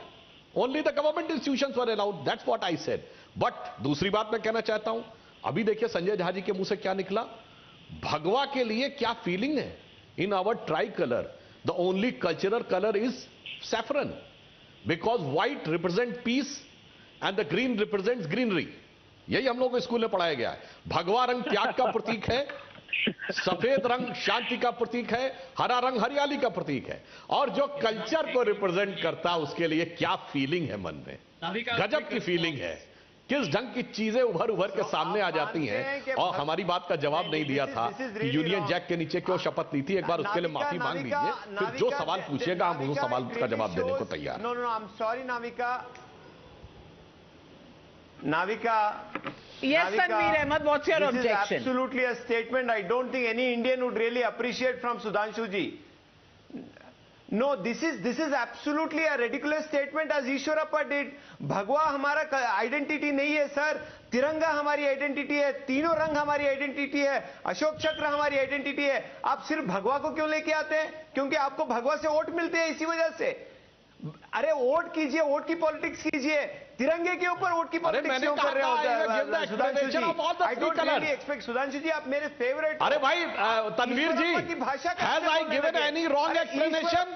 Eshwarappa एक पागल. What bhagwa signifies, what green signifies, what white signifies, you give an explanation.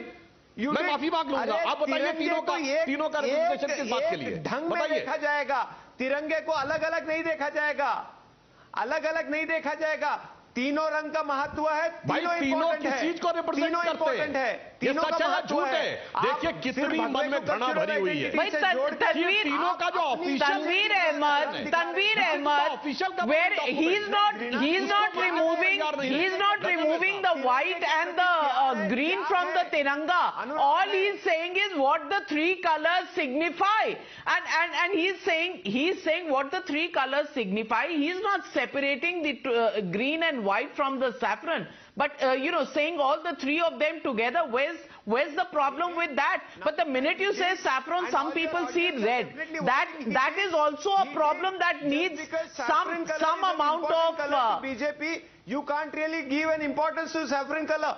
Every color is important. My friend, My friend, every color is saffron color is as important as the white, and white is as important as the green. Why do you see red with saffron, sir? Saffron is as prominent a color as white or green in the Tiranga. But when there is a conversation on saffron, suddenly your eyes go red. Your eyes go red, and there is steam coming out of your ears. Calm down, sir. Calm down, sir. Sudhanshu Trivedi ji has explained the significance of all the three. सुनिए नहीं तनवीर जी, you have to take the words back. Rapid fire. The green represents the greenery. Green represents nature, the natural greenery of India. जो वंदे मातरम में शस्य श्यामलाम मलयज शीतलाम मातरम वंदे, उस green को represent करता है. Green represent the nature and saffron represent the culture. ये saffron वो है जिस शोले को पहन शिवाजी खेले अपनी जान पे, जिसे पहन झांसी की रानी मिट गई अपनी आन पे. वो भगत सिंह कहते थे आज उसी को पहन के निकला हम मस्तों का तोला. गुरु गोविंद सिंह के ऊपर भी वही भगवा था, वही छत्रपति शिवाजी के महाराज के ऊपर था, वही महाराणा प्रताप के ऊपर था, वही चंद्रगुप्त विक्रमादित्य के ऊपर था, वही चंद्रगुप्त मौर्य के ऊपर था, वही भगवान राम और भगवान कृष्ण के झंडे पर था. It represents culture and green represents nature. मैंने कोई गलत बात नहीं बोली, बट आपके मन में यह है, मैंने कब कहा, तीनों से मिलकर बना है, इसीलिए हमारे वंदे मातरम में भी शस्य श्यामलाम मलयज शीतलाम है.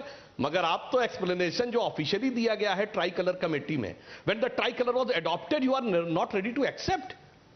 ये अपने आप में बहुत खतरनाक बात है, ये अपने आप में एक बहुत ही प्रॉब्लमेटिक बात है. और ये तो वो लोग हैं साहब जो लोग कहते हैं कि तिरंगे पे खड़ा होना कॉन्स्टिट्यूशन में कहां लिखा है. नेशनल एम्बलम में नेशनल एंथम गाया जाए, बहुत से ऐसे लोग हैं जिनके लिए आप लोग चुप हो जाते हैं, जिन्होंने ये ऑन रिकॉर्ड बोला है. नाविका जी आपकी डिबेट में बोला है कि राष्ट्रगान गाया जा रहा हो तो खड़ा होना है कॉन्स्टिट्यूशन में. सुधांशु जी हम बताते हैं, बाकायदा ओवैसी ने बोला है, तमाम लोगों ने बोला है, और गर्दनें कटाने के लिए तैयार हैं.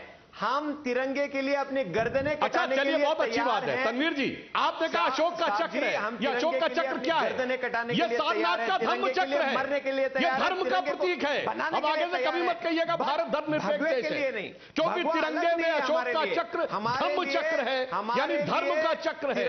और इसीलिए भारत की संसद के लोकसभा के स्पीकर के बैकएंड पे लिखा है धर्म चक्र प्रवर्तनाय. संपूर्ण संसद धर्म के चक्र के प्रवर्तन के लिए बैठी है. वह धर्म चक्र जो कि संसद के जो कि झंडे के ऊपर है, मगर अफसोस आप बार बार धर्मनिरपेक्ष कहते हैं. सो आई humbly say that from now onwards, since you have accepted that with due respect of the Ashoka's Dhamma Chakra on the national flag, nobody on this panel will ever use the word dharmnirpeksh, because that will be utter disrespect to the Dhamma Chakra in our national flag. Well, ladies and gentlemen, I want to say the official explanation of the colors on the Tiranga, the national flag. The top band, which is saffron, indicates strength and courage of this country. The white middle band is the indication of peace and truth. And the Dharm Chakra is there in the middle. And the last band, which is the green, is the color that shows fertility, growth and auspiciousness of the land that's called India. And today, we've seen problems about somebody calling out and saying, "Ke on 15th of August, we must unfurl the Tiranga."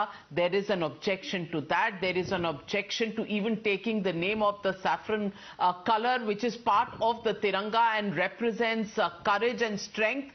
I don't know. I don't know. In 75 years, we've not been able to get over the basic intrinsic features of our national flag. Navika, saffron alone. My friend, he was my friend Tanveer Ahmed. He started with green, he started with white, and then went on to saffron. He came to saffron last, whereas saffron is the top color of the Tiranga. You still had a problem with the saffron being described, and that is the problem of the mentality, my friend, that we need to think about. Nobody is saying that the saffron is the only representation in the Tiranga. But the problem is the mention of the color saffron inside. Green alone. If it is coming in as tricolour, but who is saying? Who is saying? Identity. That but is my nobody identity. ever my said. Identity is all I didn't hear it. Alone. I didn't hear it being described. Let me take a call. Did you, Dr. Anand Ranganathan, hear Dr. Sudhanshu Trivedi talking only about saffron and not the other colours? Did you? No, absolutely. That's why the last 5 minutes have been utterly bizarre. Tanveer, if you're doing it as an agenda, please don't. You're a wonderful orator and a debater. You were putting words in Dr. Sudhanshuji's mouth. He talked about the green and the white and the saffron. It is another matter that I don't know. It's probably, I hope Dr. Sudhanshuji doesn't mind. I think it's an off day for him because he got the symbolism of the three colours wrong as well. But the point remains. He did not talk of saffron alone. And can I just ask you a question? You said you love saffron. All of us love saffron in the color. But the fact also remains that saffron represents courage, sacrifice and strength. And while Sudhanshuji rattled off a lot of names of kings and our heroes and our saints who have used saffron, including from Bhagat Singh to our gurus and to Shivaji, can you name one Muslim king in India that had saffron in his flag? One. Tipu Sultan, Aurangzeb, Babur, Akbar, did they have saffron in their flag? The color of Chishti, which is the biggest cultural identity of every Sufi Muslim here, is saffron. The color of Chistis. I mean, Sudhanshu is a very learned man about the poetry, and he knows about the culture of Sufis and sons. The Chistiya color is saffron. The identity of all the Sufis is saffron. Well, but that's the point. That's the point. The colours of the Tiranga encompass everybody. Why are we singling out each of these colours? I really cannot get into it. In the 75th year of our independence, we are actually analysing by dividing the colours. On Indian independence 75th year, we should be talking about uniting the country, and now we are separating these colours. What's happened to us? What's happened to our psyche? And I want to get in Mr. Zairul Islam. I want to ask you, Islam Sahab, what is objectionable in the statement made by Mr. Himanta Biswa Sarma about the tricolour? आज़ादी का ये 75वां वर्ष में जो आज़ादी का महोत्सव मनाने जा रहा है, इसमें जो अपील है, असम में 80 लाख लोगों के घर में तिरंगा फहराया जाएगा, इसमें हमारा कोई ऑब्जेक्शन नहीं है। लेकिन ऑब्जेक्शन इस बात का है कि आज़ादी के इस लंबे दौर के दौरान असम का हर आदमी तिरंगा फहराता है। कोई याद दिलाने का जरूरत नहीं है, कोई डिक्टेट करने का जरूरत नहीं है। जिसके दिल में इंडिपेंडेंस का जज्बा है, जिसके दिल में इंडिपेंडेंस का जुनून है, वो अपने आप फहराता है। इसमें किसी का डिक्टेशन का जरूरत है नहीं है। हमारा ऑब्जेक्शन ये है कि वो बोला क्या है, चीफ मिनिस्टर जी ने बोला क्या है, अगर आप एनआरसी में अप्लाई करना है, उसमें आप इंडियन सिटीजन का आइडेंटिटी मांग रहे हैं, तो तिरंगा फहरा के अपने को इंडियन साबित करो। अरे ये क्या बात है? ये कौन सा बात हो गई?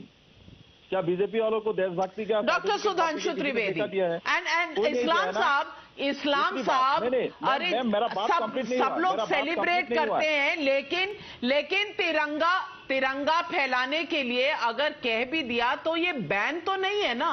Appealing for people to unfurl the tiranga ban तो नहीं है, तो उन्होंने अपील किया। आप उनके कहने से ही अपने मन से फहराना चाहते हैं, आप फहरा सकते हैं, किसी ने आपको जबरदस्ती तो नहीं बोला। पर Sudhanshu Trivedi ji, bringing in the NRC, that has raised the hackles of the parties in Assam, was that really required? Complete नहीं हुआ मेरा ma'am,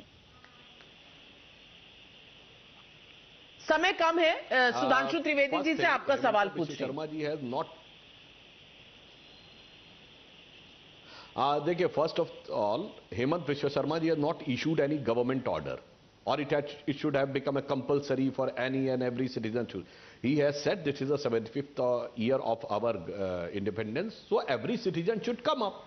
And obviously, if anybody says that the symbol or your symbolism of their patriotism or nationalism can be anything other than hoisting the national flag, I think my friend from AIUDF can explain.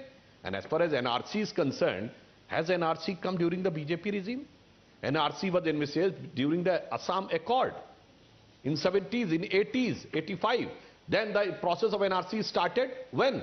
When Manmohan Singh was Prime Minister and Mr. Tarun Gogoi was the Chief Minister. And the entire process started, we just tried to structure, made it structured. So nothing new which is being spoken. The NRC was a demand of Assam, was the demand of the Assam Chief Ministers, was a demand, was an action taken by a Prime Minister who was representing Assam in the Rajya Sabha. And now you are asking question on us. तो ये बता दीजिए क्या मनमोहन सिंह गलत थे, तरुण गोगोई गलत थे, राजीव गांधी गलत थे, असम अकॉर्ड गलत था? अगर आप कह सकते हैं कि वो सारे गलत थे, then I am ready to give you answer. Assam accord करने वाला भी वो आपका former chief minister Sarbananda Sonowal ji है, असम अकॉर्ड करने वाला हिमंता विश्व शर्मा जी है। आज की डेट में असम में जितना सारा मिनिस्टर्स है बीजेपी और एसडीपी मिलकर, सब असम अकॉर्ड प्रफुल्ल कुमार महंता ने किया था 1985। Sarbananda Sonowal was nowhere in the politics at the time. जब चीफ मिनिस्टर बने तब असम में एनआरसी का प्रोसेस स्टार्ट हुआ और इस एनआरसी के प्रोसेस में 1600 करोड़ रुपया इसमें खर्चा हुआ है। 57,000 गवर्नमेंट एम्प्लॉय के द्वारा ये एनआरसी का प्रोसेस किया गया है सुप्रीम कोर्ट की निगरानी में। और आज की डेट में आप लोगों के गवर्नमेंट ने क्या बोला कि ये एनआरसी रिजेक्टेड है, ये एनआरसी हम नहीं मानेंगे। इसके बारे में आप लोगों ने सुप्रीम कोर्ट में फिर affidavit ladies and gentlemen, in the 75th year of India's independence, if there are going to be conspiracy theories that are going to be seen into every appeal made for a Tiranga, clearly it doesn't augur very well for Indians, whether they are patriotic or not. The question is, some who say they do not need any patriotism certificates from the BJP, well, they don't need it. For sure they don't need it. It is a free country. But celebration of the Indian independence 75th year, does that require war of words with anybody making an appeal for unfurling the Tiranga? That's the question people are asking. Anand Ranganathan, as always, I'm indulgent to you. 20 seconds, say what you have. Thank you. Thank you. You know, Navika, it is embarrassing that Mr. Islam from AIUDF is distributing certificates of patriotism. I want to ask him a simple yes and no question. Mr. Islam, will you sing our national anthem, Vande Mataram?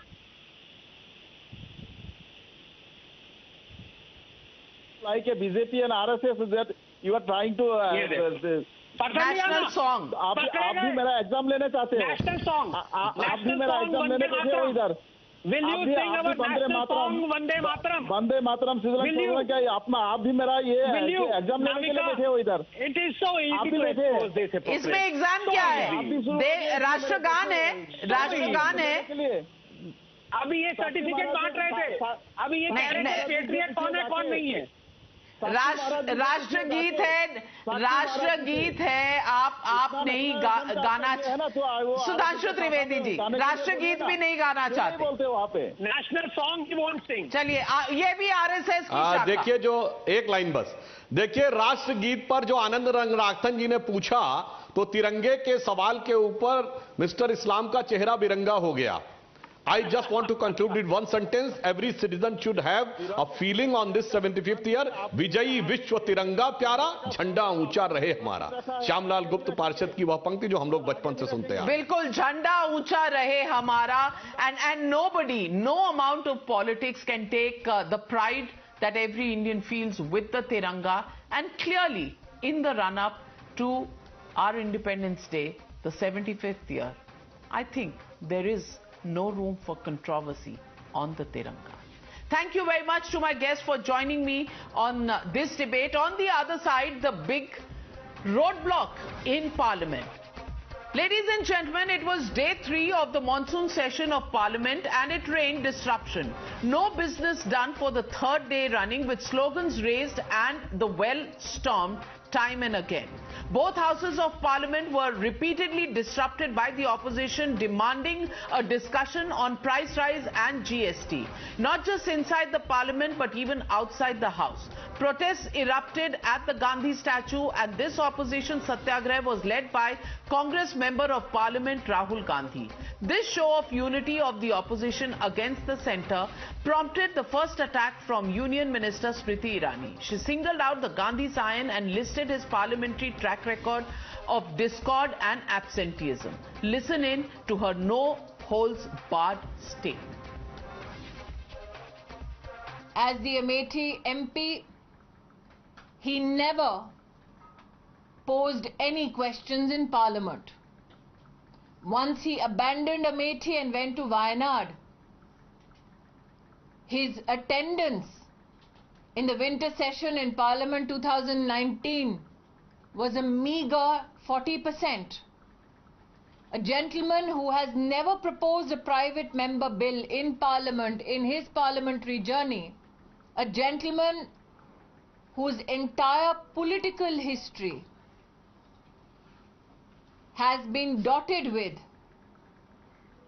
showing disrespect to parliamentary procedures and constitutional means of engagement.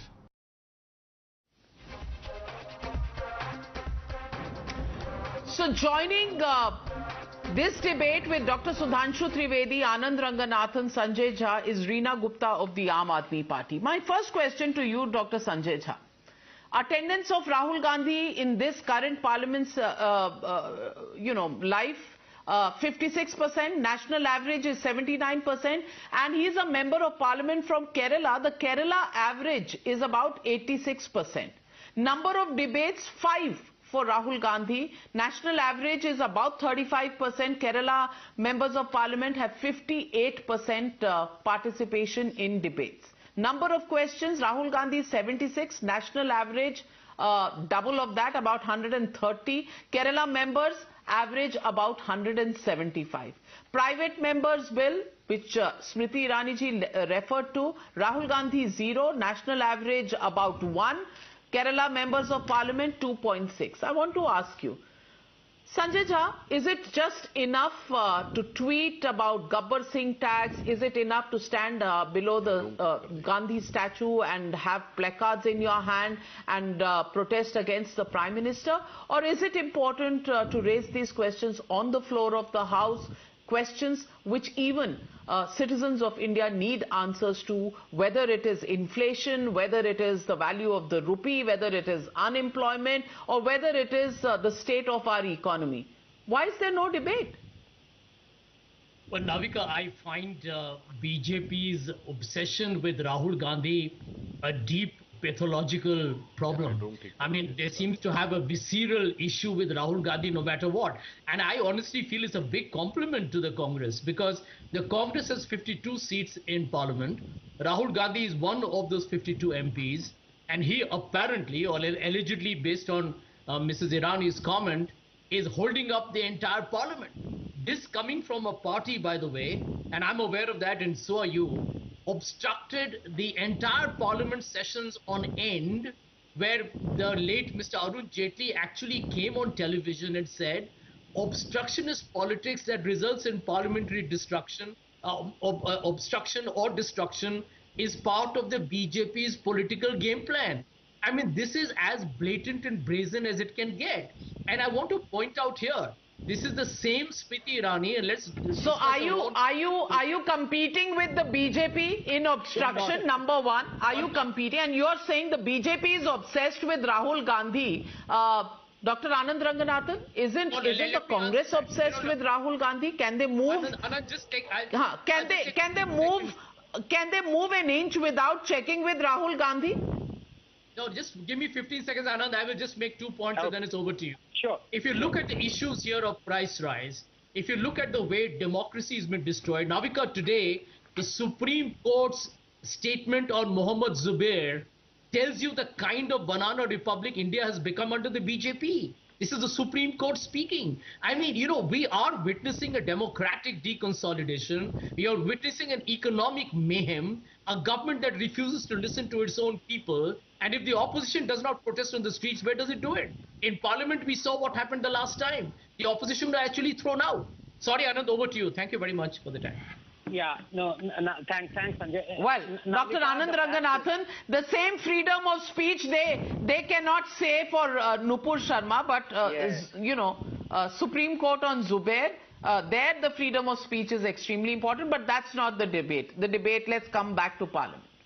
Yes, let me tell you the fact. You know, my good friend Sanjay Jha, despite being a suspended congressman, I'm telling you, Navika, dig up the stats. He might have attended the Parliament despite being a suspended congressman more than Rahul Gandhi. I'm telling you. And incidentally, when you brought out those statistics of the Parliament and Rahul Gandhi attending, are you really sure? Because it depends on which Parliament. I mean, I'm sure Thailand's Parliament, Rahul Gandhi has had 99% attendance. ऐसी बात नहीं है. And as far as my good friend Sanjay Jha saying disruption, can I please remind him that the 3 farm bills almost verbatim were in the Congress manifesto, and Congress stalled the Parliament day in and day out, protesting against, calling them black bills, dark bills, something that were in its own manifesto, Sanjay. So you should be the last person talking about disruption of Parliament. I'm sorry to say that. Anand, Rahul has attended Parliament more than me because I'm no. Let me get in. You know, this is. I don't have so much time. Let me get in Reena Gupta ji. Reena Gupta ji, I want to ask you. Today, the opposition is very worried about GST, about inflation. Where was this opposition when it had the chance of reducing taxes on petroleum products? When the centre reduced them, why did state governments not reduce them? Number one. And number two, the GST, which has become such a big issue for the opposition, of course it is for the common man, but why were there no protests in the GST Council? And I'm not saying that you were not outnumbered. The fact is, did any finance minister of any state come out and register their protest? Did they tweet, which they normally do? Their politics is through tweets. Did anybody come out, hold a press conference or tweet their objection to the flurry of decisions that were taken in the GST Council? Should that question not be asked of the opposition today? So, Navika, as far as Aam Aadmi Party is concerned, we have been raising this issue time and again. And even today, our Honourable Member of Parliament, Sanjay Singh ji, he raised this issue of price rise under 267 also. But as we know that this government does not believe in any due process, so all the notices given under 267 were all rejected. And even in the GST Council, we raised this issue. Navika, what is the Parliament for? The Parliament is to discuss the issues which are facing the common people of this country. That is what those members who've been elected there are supposed to do. But we have seen time and again, even during the farm laws, how they railroad everything just by the sheer majority of numbers. Has the opposition been given any time to speak? When we raise questions in the Parliament, TV, Rajya Sabha TV बंद करवा दिया जाता है और तो और आप बताइए, so how do you expect the opposition to raise any issues? And if you but I've seen a lot of innovation coming in, because even the opposition members go in with placards, turn towards, they know exactly where the cameras are, and they turn their placards towards the camera in the house. So Dr. Sudhanshu Trivedi, एक तरफ opposition है, वो political point scoring कर रही है, दूसरी तरफ सरकार है जो समय नहीं दे रही, मुद्दे नहीं डिस्कस कर रही. And let me say this, that the onus of running Parliament is on the shoulders of the ruling party. Why are we seeing such scenes in Parliament? Yes, obviously the ruling party is having a more onus on running the government. That's why, with due responsibility, in the Business Advisory Committee, the agenda was decided. And the chairman was not saying that we are not ready to discuss. We were saying that first the legislative business should complete and then it should be discussed. But giving notice in 267 means an urgent situation has occurred, so entire proceeding should be installed and first it should be discussed. If anything emergent has occurred, then the same 267 notice on the same price rise was in the previous session. And the same 267, the same price rise issue was in the previous session.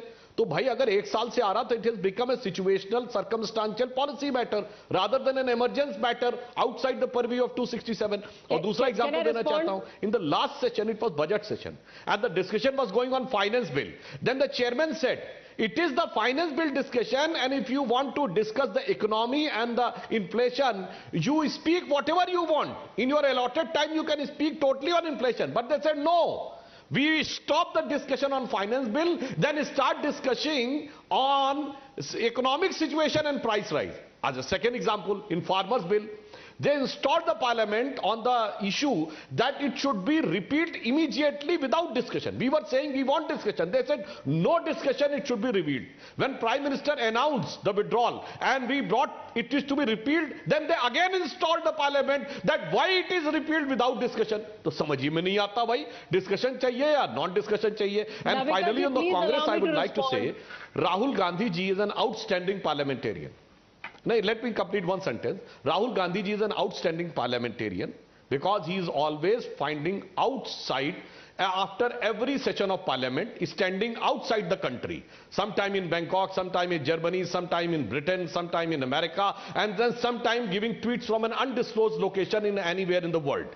So I think the Congress party, despite the fact that Rahul Gandhi is neither the leader of the opposition nor the party president, but throwing their entire weight behind him because he is an outstanding parliamentarian for them. Navika, can I make a short response? The issues are many. I know everybody wants to make small points, but I'm completely out of time. Maybe another day, another time, and another parliament session where we can take up the people's issues. Because, frankly, people of India would like to see even the opposition parties in parliament to find a way to raise these issues without placards, without dharnas near the Mahatma Gandhi statue, but really debating and seeking answers on issues of inflation that are pinching the Aam Aadmi. Thank you very much to all my panelists for joining me on the Newshour tonight. Good night, take care, but don't go away. Padmaja Joshi coming up next.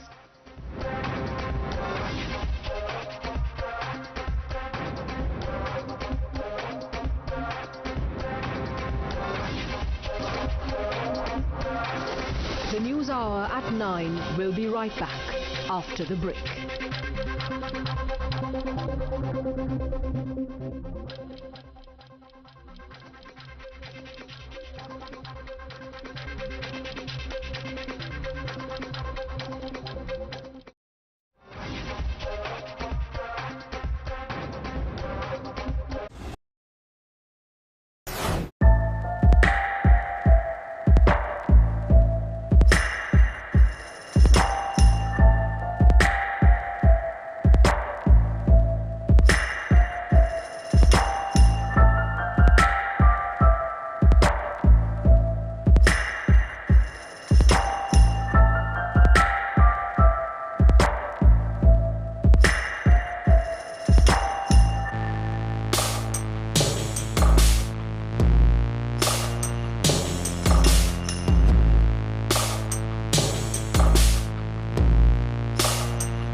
watching the News Hour at 9.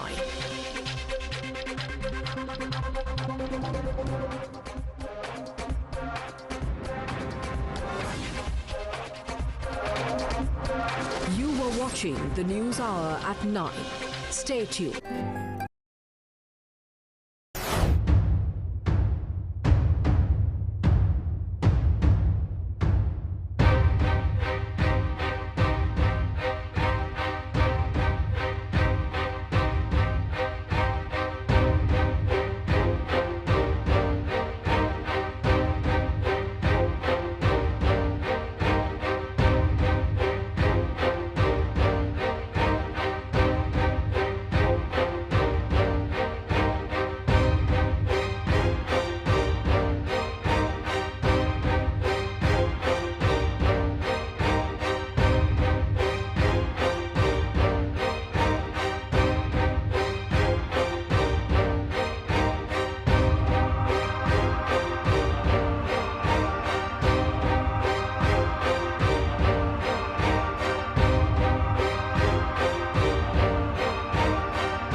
Welcome. You're watching the News Hour Agenda. I'm Padmaja Joshi. Today, Alt News co-founder Mohammad Zubair was granted bail by the Supreme Court.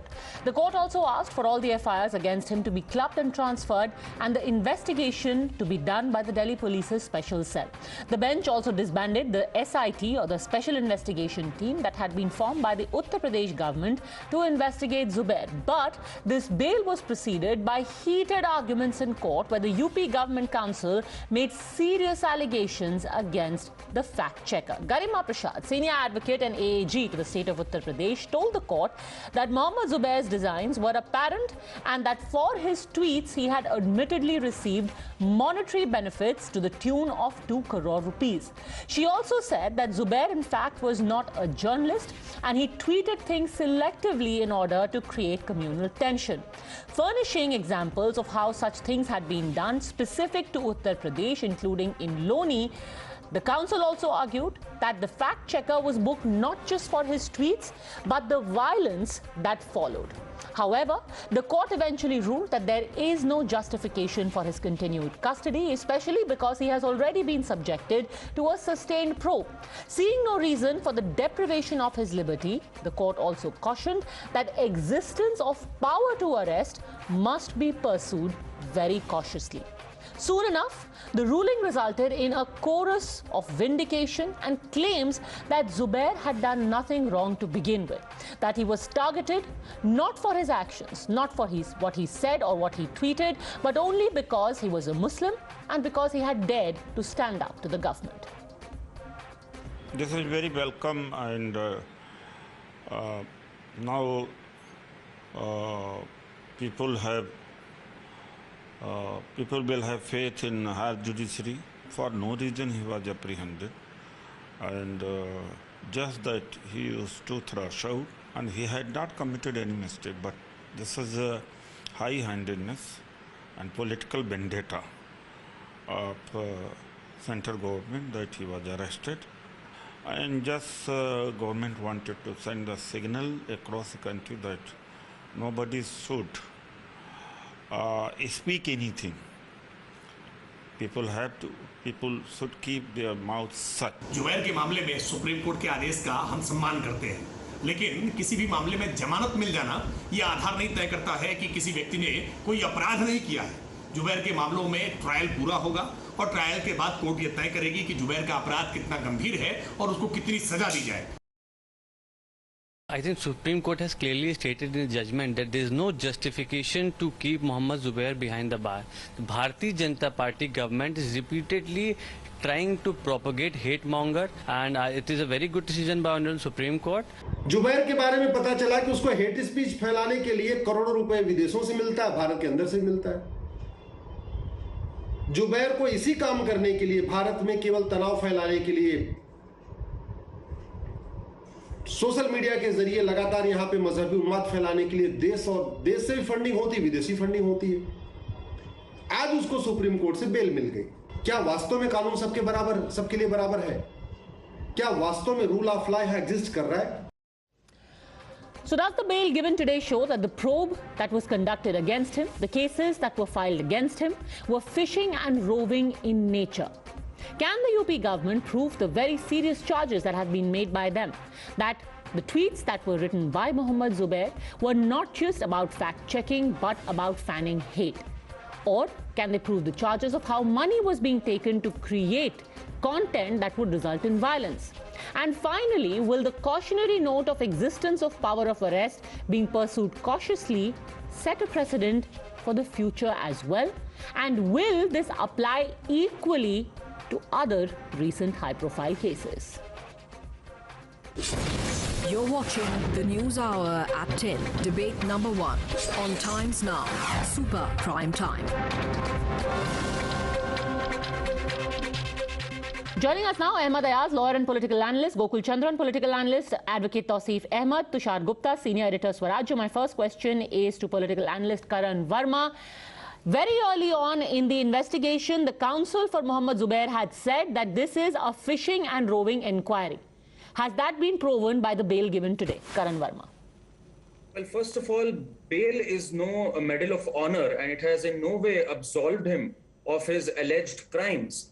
And secondly, I'm so surprised, Vrinda Grover, his advocate, Zubair's advocate, she threw them under the bus, Padmaja, because on their website, it is written that they do not have an FCRA license. And Alt News other founder, Prateek Sinha, said that actually Zubair had accepted foreign funding on his personal level. Vrinda Grover said that it was the Alt News that had accepted it. So actually there is a difference of the version between what they've said. So a lot of things are yet to come to the fore. I don't think so, actually. I think Prateek Sinha said the opposite. He said that this has not gone into his private account. It has been taken by Pravda Media, which runs Alt News. And Pravda Media does not have an FCRA license. So I think there is a difference in the version of what Vrinda Grover said, what Prateek Sinha said, and it yet needs to be proved, because if there is a foreign funding angle attached to it and yet he has not been absolved of any crime or he has not been given a clean sheet, then there is a very serious case. Why is he has not been absolved of any crime, Gokul Chandran, and more importantly are the charges, and rather serious ones, because today the UP government council says that it's not just what he tweets. He admitted to receiving money for tweets. It's the result. The UP council said. Communal violence is being fanned in the state of Uttar Pradesh, and she gave the cases. She gave 3 examples of how clips were taken, selectively put out, And eventually, and there's one very specific case where she says that when Nupur Sharma made the comments on TV, nothing happened, and those clips were deliberately circulated, and then they were distributed as pamphlets after Friday prayers. Gokul Chandra. Yeah, good evening, Padmaja. See, first of all, regarding Zubair receiving money for his tweet, I know many high-profile Twitter handles who promote movies, promote books, and take money for that. And in this case, even though the AAG has said that he has taken money, there is no proof for that. I don't know from where she has got that news, or if Zubair confessed, we don't know. No, she hasn't got the news. In fact, just to quote her, she's saying that he has self-admittedly taken 2 crore rupees. Yeah, we don't know for what tweet, for promoting any book or promoting any movie, and nowhere it is proven that he has taken money to instigate violence or to spread hate through his tweets. And also, if you see his tweets, how many tweets are there where he has spread hate through his Twitter handle? None. What happened? Even the case is filed. One of the case was filed because he called 3 Hindu thieves as hate mongers due to their speech. These Hindu thieves... Since you're asking for examples, let me quote to you what was said. She went on to mention that on the 5th and 6th of June, there were tweets instigating people to come out on the streets and stand up against the former BJP leader. Subsequent to the TV debate on May 26th, on June 5th and 6th, Mohammad Zubair showed that people from all over the world are supporting them. Then why aren't people in India coming out to protest? These tweets were circulated as pamphlets after Friday prayers. So specifically, she speaks about a plan. Yeah, Padmaja, what is wrong in that? Even I called people to condemn Nupur Sharma. Everybody, every sane people, every secular Indian had condemned Nupur Sharma and asked others to condemn Nupur Sharma. Nupur Sharma did their wrong. He was a catalyst. The difference here is Mohammad Zubair translated that content into various languages and tried to make it viral. When you try to make it viral, there is a deliberate intention to whip up passions and incite feelings of hatred. So you have to take into account the intention here. There is nothing wrong in exposing a criminal. Then what is wrong? If you have an intention of inciting passions and creating enmity, that is what Section 295A stands for, sir. Nothing enmity. Nupur Sharma is... And you are receiving, and you are admitting to receiving money. Listen, yeah. You are not promoting any film or book. He was not promoting any book or film. Why was he getting money for those tweets? Because you talk about Nupur Sharma. No, first answer this. Why was he getting money for those tweets? Ordinary person who represents... He's not a celebrity who was endorsing a brand. That's it. Nupur Sharma is no goddess. Padmaja, he was not a celebrity who was endorsing. Why was he getting money? Ask Karan Verma. Gokul Chandra. Yeah, I told you. Even Karan Verma must be taking money for tweeting, for promoting movies and books. It is not a new thing. It is not a new thing. Okay, so let me just actually correct you slightly over there, Mr. Chandran. Influencers and journalists, and remember, the gentleman calls himself a journalist. According to the Election Commission itself, by the way, any kind of news that is carried after receiving any money qualifies as paid news and is illegal. So promotions are okay, taking money by influencers, but the gentleman claims to be a journalist, not an influencer. Not a single post. And also remember, you are not saying wear this lipstick and you look great. He is saying come out on the streets and protest. The two are very different. Asking somebody to wear a great dress and asking somebody to come on the streets are two very different things. You are a journalist with Times Now, and all your tweets doesn't tweet everything as a journalist. You have your own view, you have your own opinion. Not each and every tweet of yours results as an act of a journalist. You have a personal view. Okay, so this was only his personal view. Tushar Gupta, to say that he was trying to create hate is only trying to stifle his opinion. He is a journalist. He has an opinion. He thinks that Nupur Sharma must be condemned, and he thought that there should be protests against her, and he expressed his view.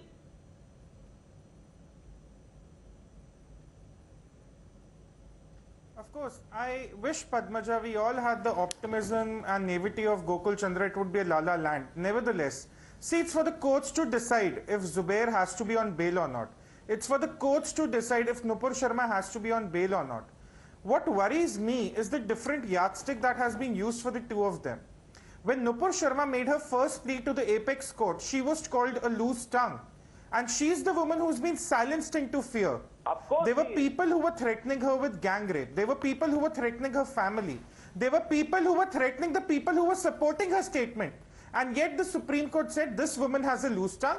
She is responsible for whatever is going on in the country. Contrary to what happened to Zubair today, the Supreme Court instead was giving out a clarification that all the FIRs need to be clubbed together. The Supreme Court was saying that he is a journalist, but we cannot restrict his right to tweet even when the UP Council requested otherwise. For Nupur Sharma, it is loose tongue. But for Zubair, it's his right to tweet whatever he wants to. Now, according to the UP Council, the man admitted taking rupees 2 crore to make tweets. Now, Gokul Chandra might think that being a fashion influencer and a political journalist are two same things, but they are not. To say that people should come out on the road to protest, to cause havoc, to wreak riots, that's very, very different. My worry is the Supreme Court did not choose to acknowledge the chaos that Zubair could have caused. They instead disbanded the SIT from the UP government. What they should have ideally done is that they should have ordered more investigation, because the UP Council made that claim that he has admitted taking money to make those tweets. So they should have ordered more investigation into it before disbanding it. So Ahmad Ayaz, here is a claim versus a claim. And another person having his freedom of speech for same cases. So Tushar Gupta is pointing out that in the case of Nupur Sharma, what does the Supreme Court say? It says she is single-handedly responsible for what is happening across the country. She must come on national TV and apologize. She has a loose tongue, but Mohammed Zubair's counsel is told that he is a journalist. We cannot do a preemptive strike on his freedom of speech and stop him from tweeting. So, loose tongue versus freedom of speech. How do you decide which is a loose tongue and which is a free tongue?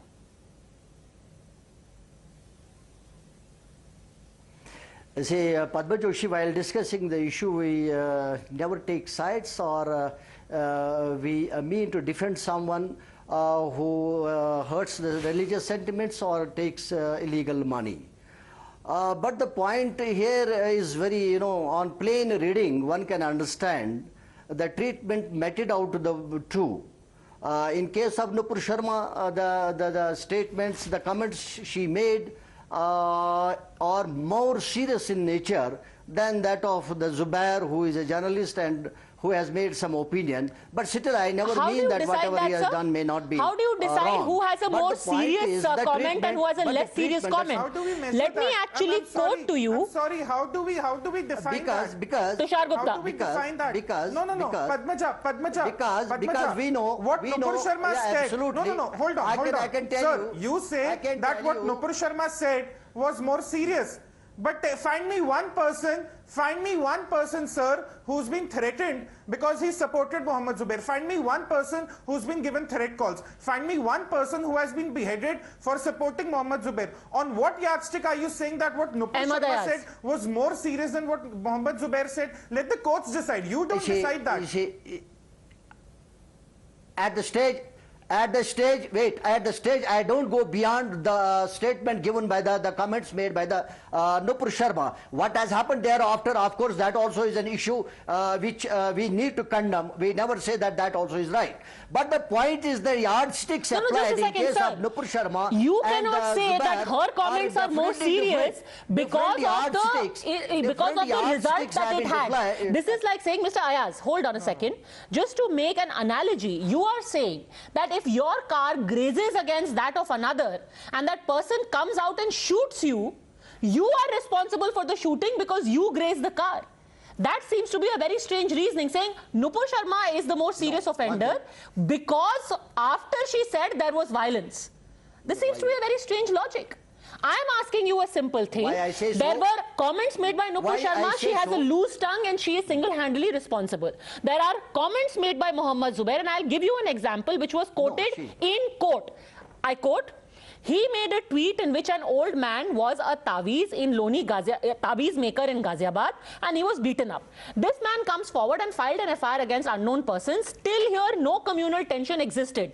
Mohammed Zubair took advantage of this. See what he tweets, and there is communal tension in Loni Ghaziabad area. This old man has come forward and admitted there was no communal angle, yet his tweet was retweeted millions of times. Now there was communal tension in Ghaziabad after a tweet was done misrepresenting what happened. Who made the more serious offense, Mr. Ayaz?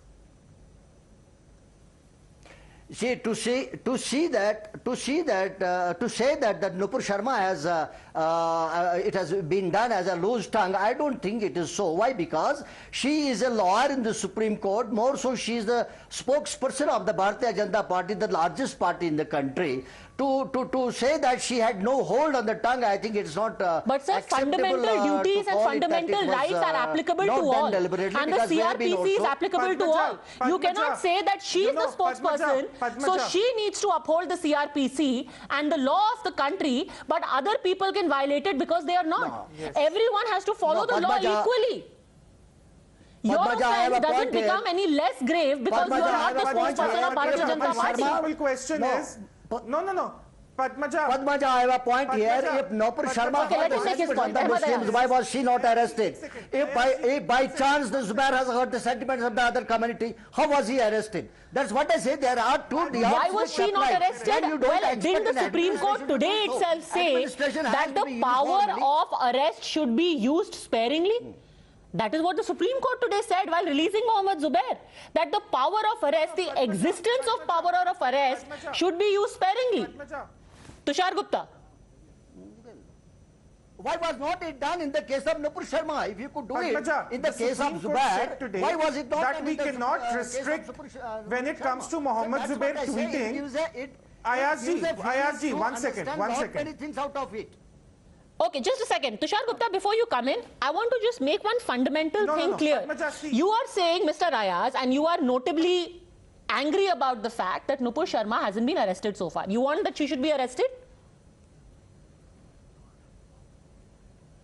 No, I say there are two yardsticks applied. Nupur Sharma was not arrested. Zubair was arrested. Now, if at all it was a case to be, if somebody needed to be arrested, then Nupur Sharma should have been the first. Despite the protests, so when you are talking of different yardsticks, Tushar Gupta, Ahmad Ayaz is flipping it. He is asking that even if we were to assume that both cases are the same, why was one man arrested and kept in detention almost for a month and another person was not even touched? Tushar Gupta. Absolutely. Padmaja, 2 points. The Supreme Court today said, when the UP Council requested that he should be refrained from tweeting, they said, we cannot stop Zubair, a journalist, from tweeting. That's like asking a lawyer not to argue. Did they make the same comment about Nupur Sharma, that let the law take its course? If she is found guilty, she'll be sentenced to her time, but let her tweet or speak whatever she wants to until then, even then, when she's issued an apology? Absolutely not. That's the first problem. Number two, Ayazji had asked why was Nupur Sharma not arrested while Zubair was arrested. Zubair was arrested also because of the violations of the FCRA. We need to understand, channeling in money while violating the FCRA norms is a serious crime. He was also arrested because he refused to cooperate with the Delhi police when it came to handing over the gadgets. He formatted those gadgets. So these are two different cases. And if you want Nupur Sharma arrested, let's say I give it to you, that let's arrest Nupur Sharma. Then why did also Supreme Court arrest came every out single today by individual saying on that Twitter he is who entitled to the tweet as a journalist? No. Ayazji, do you agree with me? Every single person who mocked the Gyanvapi shipment should also be arrested. The MP who made a very, Supreme Court. No. See? Supreme Court. Okay, let Ahmad Ayaz respond, and I want to bring in Karan Verma and Tawseef Ahmed, please. Journalist is entitled to the tweet. That means that the financial angle, that the illegal money angle has not been seen today. The only thing is that Zubair was said to be eligible for tweeting, being a journalist. So he was. But sir, you cannot be tweeting what you want if it is violation of the law. That is the point. You keep saying, oh, he is eligible to write whatever he wants because he is a journalist. The law applies to all of us. It applies to all of us. to tweet something that creates enmity between communities is a punishable offense, sir. It is not freedom of speech. Anyhow, let me bring in the point. You know, Karan Verma, it's all very well to say, and Tausif Ahmed will also respond to this, it's all very well to say that there was intent to create enmity. Now, this is very, very subjective. That's point number one.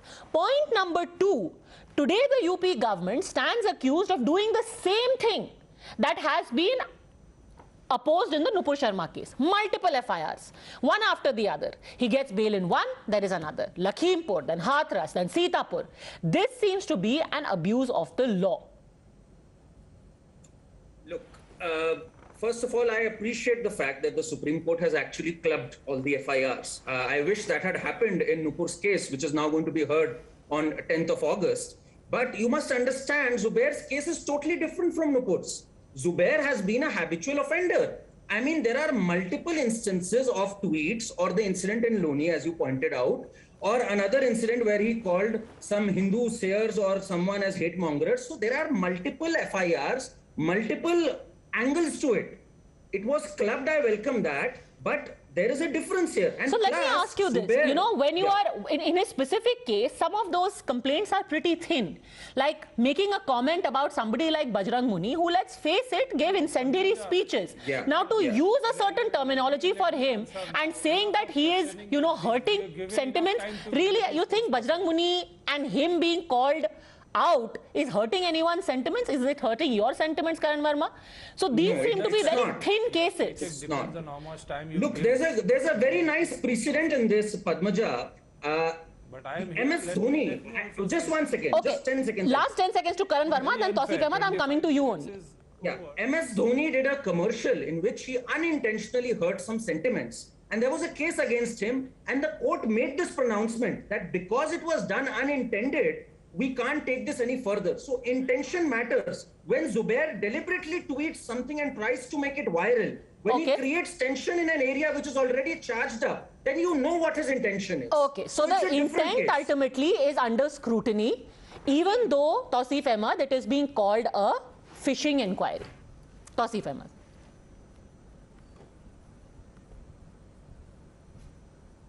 Yes, after 25 minutes of blah blah, let me tell you, today Supreme Court has passed an order, a good order. It's a welcome step, and I'm thankful that the Chief Justice of India a few days ago had made that speech that opposition's space is diminishing.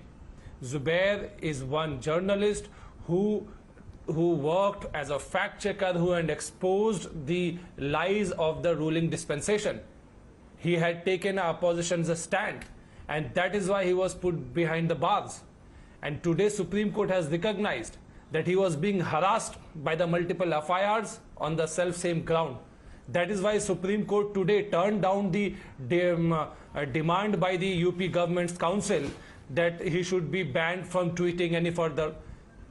Today Supreme Court turned down the demand. He has clubbed all the FIRs of Uttar Pradesh police and relegated it to Delhi. The Supreme Court has disbanded the the SIT found by the UP government. It is a tamacha on the face of UP government that it is high time that they stop indulging into these illegal practices to harass the opposition's voice. Just a second. So are you saying that Mohammad Zubair is the voice for the opposition? Because he says he is an independent journalist. Who give voice to the opposition's story. He is an independent journalist, and he gives voice to the opposition's demands and opposition's concerns. Okay, that's point number one. Point number two, when you say it is a tamacha, the FIRs are not quashed. The FIRs still stand, and the investigation will still take place. Of ruling dispensation.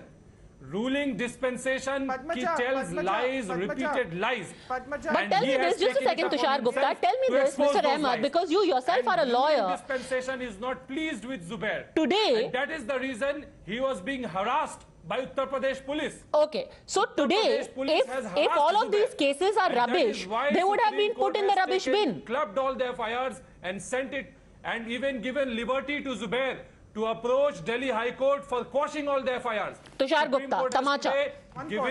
given liberty to Zubair to approach Delhi High Court. Okay, Tushar Gupta. You know, if Tawfiq ji, it is a very welcome order. Padmaja, if today what the Supreme Court did was a tamacha on the opposition or the ruling suspension rather, then what was the tamacha when the Supreme Court refused to club the same FIRs for the same offence when it came to Nupur Sharma? Tab kiske liye tamacha tha? Ye पूछना चाहिए. See, I'm not going into your whataboutery. You must understand what Supreme Court said today, that existence of power of arrest is different from exercising that power of arrest. Article 14, equality before Police did not law. arrest Nupur Sharma, but police exercised that power of arrest against Zubair because the political master asked the police to do so. Why the this political master is interfering in police administration. But tell me this is so funny. Just a second, but this seems to be counterintuitive, and I say this purely as a layperson. You being a lawyer could clarify it further. You are saying this is a pointless case. There is nothing funny. It's not funny. I'm asking a serious question to you as a lawyer. Order is not funny. Tawseef Ahmed, playing with Indian judiciary is not funny. Nothing is funny. I'm asking you a serious question of law. So the question is, Tawseef Ahmed, you said these are pointless cases, right? Today the plea before the Supreme Court was that the FIRs against him should be quashed. The FIRs aren't quashed. They are clubbed and they have been sent to the Delhi police, which, by the way, everyone keeps saying reports to Amit Shah. So if this really is about, you know, the BJP going after Mohammad Zubair, then now it will be the Delhi Police SIT which is going to be investigating a whole clutch of petitions against Mohammad Zubair. They haven't been quashed. The plea to quash the FIR will be heard by Delhi High Court. The plea to quash the FIR against Zubair will be heard by Delhi High Court, not by Amit Shah. You don't need to but be so they haven't been quashed today. The Supreme Court did not quash them. The prayer was quash the pleas. Supreme Court said, today I am going to club the pleas and I am going to transfer it to the Delhi police. Anyhow, let me in conclusion finally ask, sorry, yes, go on, Tawseef Ahmed. And in fact said that all the future FIRs will also go to Delhi police.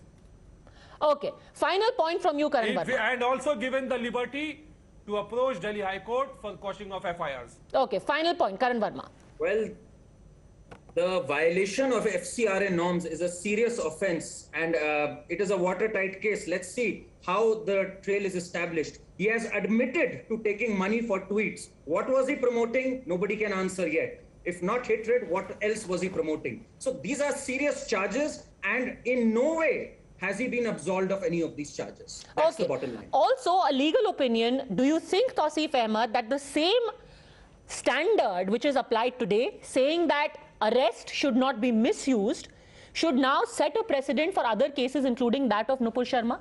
That you should not have multiple FIRs across the country and repeated threats of arrest and a lookout notice, which is as much harassment and witch hunt that you are alleging of Mohammad Zubair?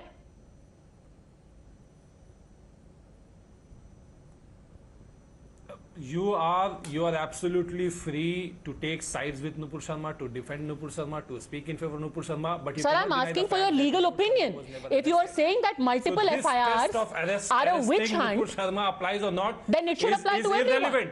Nupur Sharma was purposely not arrested. Should the same benchmark apply to everyone? I am saying that do not be discriminatory. Police cannot act as in a discriminatory manner. On the sections, the charges against Nupur Sharma was much harsher than Zubair. Nupur Sharma was directly involved in committing an offence. No, sir, no. There is no charge of directly committing an offence. I'm sorry, that's factually incorrect. Being a lawyer, you are factually incorrect. She was not directly involved in any offence. These are two different charges. On the same ground, yet arrest was made against one person because she happens to be enjoying the support of the ruling dispensation, which she herself admitted in the televised interview that Home Minister spoke to her and that she enjoys support. That is factually incorrect, sir, but I'm sure you know that already because you're a lawyer.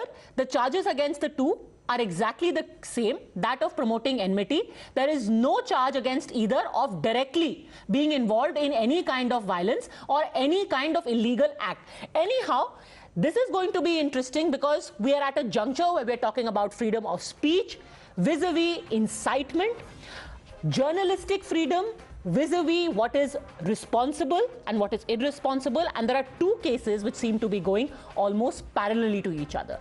We'll keep a close eye. For the time being, thank you very much all gentlemen for joining me.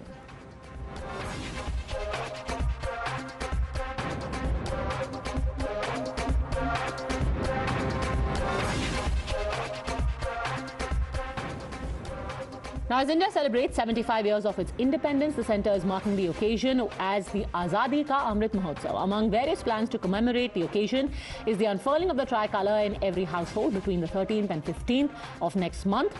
In the midst of this, Assam Chief Minister Himanta Biswa Sarma, while calling on residents of his state to hoist the Tiranga, said that if you really want to show your nationalism, asking for the NRC is not enough. You also must have the tricolour flying proud over your house. 13 আগষ্টৰ পৰা 15 আগষ্টত পতাকা উত্তোলন কৰাটো কিন্তু কোনেও নাপাহৰিব এনআৰসিত গৈ এপ্লাই কৰিলে নহয় মই ইন্ডিয়ান সিটিজেন বুলি পতাকা উত্তোলন কৰিহে প্ৰমাণ দিব লাগিব যে মই প্ৰকৃততে ভাৰত মাতাৰ সন্তান হয় নে নহয় হয় নে গতিকে সকলোৱে 13 ৰ পৰা 15 তাৰিখে ওচৰৰ ৰেচনৰ দোকানত তিৰংগা পতাকা পাব আপোনালোকে 16 টকাত কিনি লগাব লাগিব বিনা পইচাত দিয়া নহব কাৰণ মই দেশৰ নাগৰিক দেশৰ ওপৰত মোৰ অধিকাৰ আছে বেলেগে দিয়া পতাকা মই নলগাও নিজে পতাকা কিনি পতাকা লগাম এই মহান আদৰ্শৰে আমাৰ অসমখন আগবাঢ়ি যাব লাগিব Now the opposition has taken offence to what they call is a forced patriotism push, turning the tables on the BJP. They reminded them that their parent organisation, the RSS, had refused to unfurl the national flag for 50 years since independence, and they sure should not be asking anyone else to prove their nationalism. This government loves giving diktats to people. They love ordering people around. They feel as if the people of India are second-class citizens and they are the rulers. This is the Shahenshai attitude. The people of India don't need diktats from the RSS. I think there is no need for asking people to prove their patriotism. There is no need to give certificates for the people of this country. Nobody has given them the mandate to give certificates of nationalism or nationality to anyone in this country. This shows the arrogance of these Himanta Sharma and others. RSS has not hosted for 52 years Mr. Himanta Sharma in headquarters in Nagpur. 52 years they are not put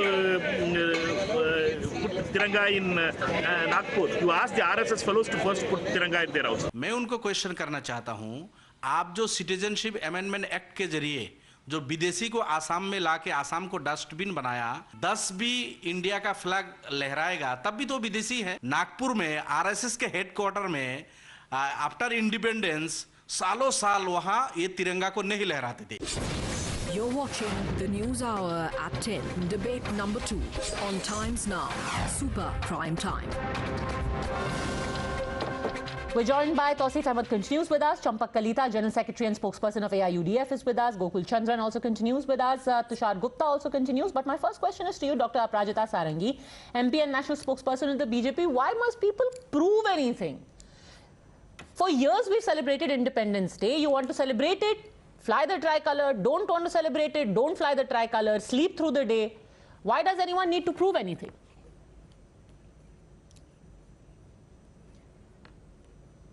Har Ghar Tiranga is an event as part of the celebration of Azadi Ka Amrit Mahotsav, and I think we all need to commend the efforts of the central government in this regard. It's a wonderful idea, and let me tell you that by hoisting 20 crore flags atop 20 crore houses in the country, which would be involving around 100 crore people. This is just an estimation. We would definitely take a step towards inculcating a sense of patriotism in the hearts and the minds of the people of the country. And for that matter, I think it is a commendable step of the government, I reiterate. Now, when we talk of politics, I am sure this is very unfortunate. There is absolutely no Rajniti here. There is only Rashtra-niti. So I think we should see this entire initiative of the central government from that point of view. The spectacles have to be different. Mr. Kalita, it inculcates nationalism. And there is no penalty. It's not compulsory.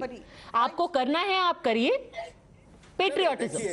देखिए, जहां तक central government का ये appeal है कि अभी 75 वर्ष का स्वाधीनता का वर्षगांठ है, आप लगाइए 3 दिन, ये बहुत अच्छा है, ये अपील है, ये ऑर्डिनेंस नहीं है, ये हमें मालूम है. लेकिन प्रॉब्लम क्या हुआ है, हिमंत बिश्व शर्मा ने बोला कि एनआरसी अब सिटीजन पासपोर्ट एनआरसी में नाम होने से नहीं होगा. आपके पास अगर आपने ट्राइकलर होस्ट किया तभी आप सिटीजन हो. तो कब से इंडिया में ये पैरामीटर हो गया कि मेरा पासपोर्ट, मेरा कागजात, मेरा सब बेकार हो गया, खाली मैं एक ट्राइकलर घर में लगा दिया तो मेरा सब ओके हो गया. तो ये कब से नियम हो गया? नहीं चंपक कलिता जी, आपको पता है कि ये बात उन्होंने नहीं बोला कि आप एनआरसी काफी नहीं होगा, आपको ट्राइकलर करना पड़ेगा. नहीं मैडम, आप देखिए, आपने जो अभी चलाया उन्होंने आसामीज में बोला और एग्जैक्टली यही बोला.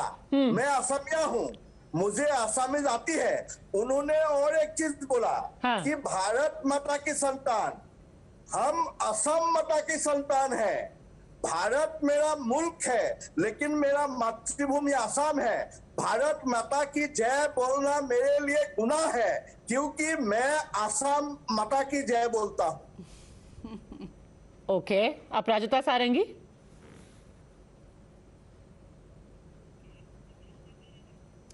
See, this is called reading too much between the lines. We are misinterpreting the statement of the popular Chief Minister of Assam, Mr. Sharma. Let us acknowledge the fact that he is a very popular Chief Minister and he has his own way of communicating with the people of Assam. So he is convincing his people, this is his convincing strategy, and there is a word called samvad on which Prime Minister Modi puts a lot of emphasis. See, everybody has his or her own way of establishing samvad with the people. So I think the people of Assam understand him and he understands them. It's only that he is talking to them in pursuance of the instructions that he has received from the central government. Champak Kalita ji, और ये पूरे देश में हो रहा है, ये सिर्फ असम में नहीं हो रहा है, और देश के पूरे सारे हिस्सों में लोग भारत माता की जय बोलते हैं. Very good. नहीं, आपने मेरी मैंने इतना सीरियस बात बोला. मैंने क्या बोला कि सेंट्रल गवर्नमेंट ने ये एक आह्वान दिया, अपील दिया कि 3 दिन नेशनल फ्लैग लगाओ. ये बहुत अच्छा है. ये ऑर्डिनेंस नहीं है, ये अपील है. लेकिन हिमंत बिस्वा बोला है कि आप सिटीजन है, प्रमाण करना पड़ेगा. You think so, Tushar Gupta? I mean, this seems very strange. ऐसे तो फिर एनआरसी की भी जरूरत नहीं है. हर कोई सिर्फ तिरंगा लेकर के घूमेगा. आधार कार्ड की भी क्या जरूरत है? बस तिरंगा लगा लो अपने घर में, कहो जी मैं इंडियन हूँ. चंपक कलिता जी, ये तो मतलब एक बोलचाल की भाषा को आप कह रहे हैं कि नहीं, उन्होंने ये बोल दिया है कि एनआरसी के साथ साथ तिरंगा लहराना ही पड़ेगा. आप जब एक ओहदेदार हो, आसाम के चीफ मिनिस्टर हो, और एक बात मुझे क्लियर करने दीजिए, 1 सेकंड दीजिए. आपने जो बोला सब भारत माता की बोलता होगा. अपना मुल्क, वतन, नेशनलिज्म और गवर्नमेंट, ये अलग अलग चीज है. ये जो अभी मैडम बोल रही थी वो सब. सर, नेशनलिज्म तो नेशन से आता है ना, और हम सबका नेशन तो एक ही है. मेरा नेशनलिटी लेकिन इंडियन नहीं है. I am Indian citizen but my nationality is Assamese. Sir, I have nothing to say to that. Tushar Gupta. Exactly. Sir, with due respect, on your passport, your nationality is, was and will remain Indian. There is only one nationality, and on your passport, whether you like it or not, there will be one nationality. और आपकी nationality Assamese नहीं होगी, आपकी nationality तो Indian ही होगी sir. यही problem है. आपका region असम होगा, पर आपकी nationality हर जगह पे Indian लिखी जाएगी. Nationality is a sense of belonging. It is not a technical matter. कल कोई भी इंडिया का पासपोर्ट हो जाएगा तो इंडियन नेशनल हो जाएगा क्या? हाँ sir, that is literally the definition of nationality, जो आपकी लिखी जाती है, जो आपका ब्लू पासपोर्ट होता है, वो आपकी नेशनैलिटी है। आप अमेरिका में जाकर के अगर कहेंगे भी मैं तो असमीज नेशनल हूं, तो लोग आपको कहेंगे sorry visa denied, go back. पर चलिए कोई बात नहीं, I think we are going into the realm of sublime. Okay, Tushar Gupta, on a more substantive point, to have this certification of nationalism / nationality counterproductive, gets people to become defiant. Tushar Gupta.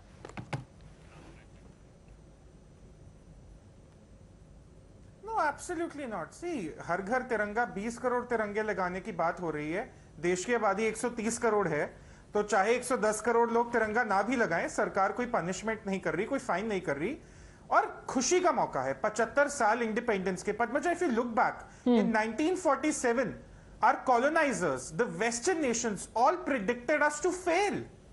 We were a democracy, they said, that was bound to fail.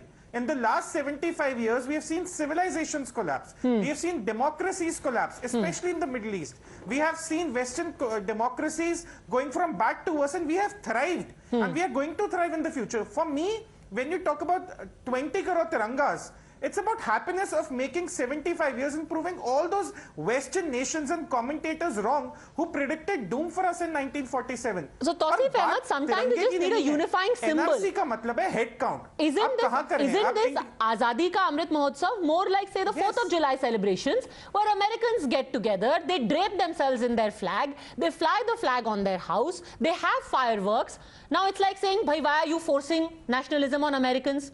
Why 4th of July? I want to take out fireworks on the 10th of July. Tawseef Ahmed.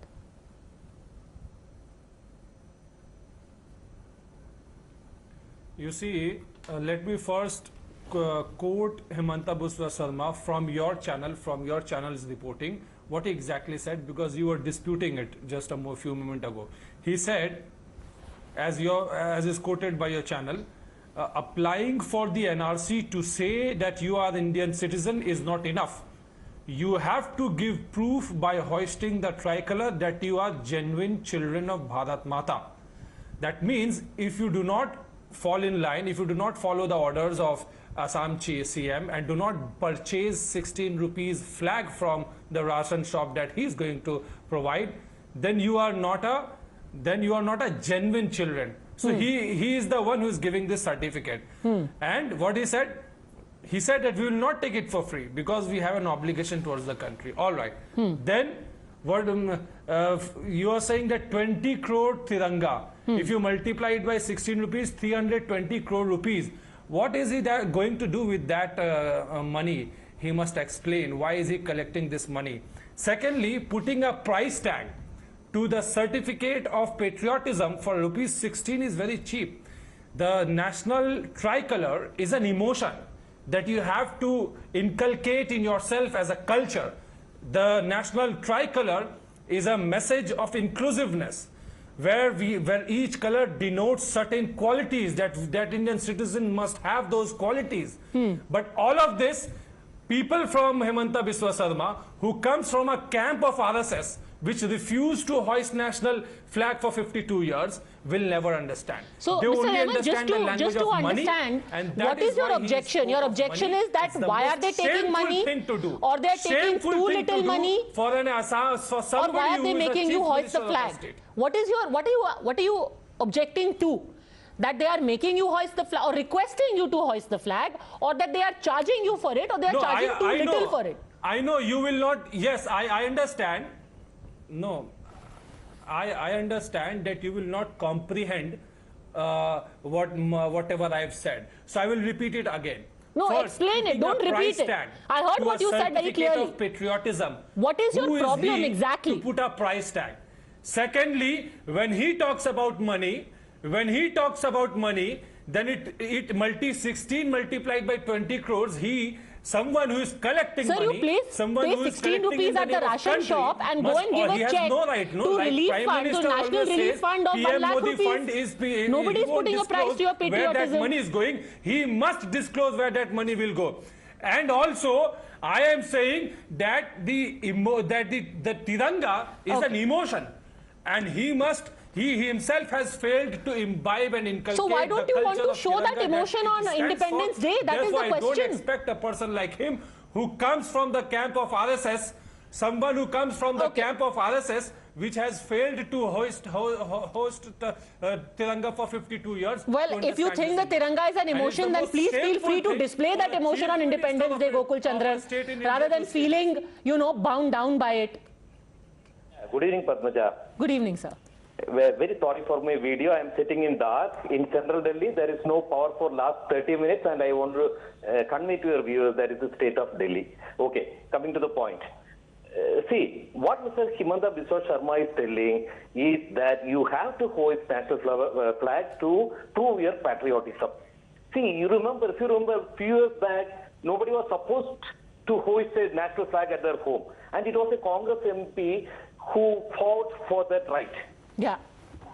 Okay, now forcing people, okay, you can tell, come celebrate, we will hoist national flag in our home. That is a very great thing. But then forcing people Who to is forcing prove anyone? your nationality, to prove your, you see, But how are you being forced, sir? All people are saying कि आप इस दिन आप वंदे मातरम गाइएगा, इस दिन रघुपति राघव राजा राम गाइएगा, इस दिन एक तिरंगा खरीद करके प्लीज लहरा दीजिएगा.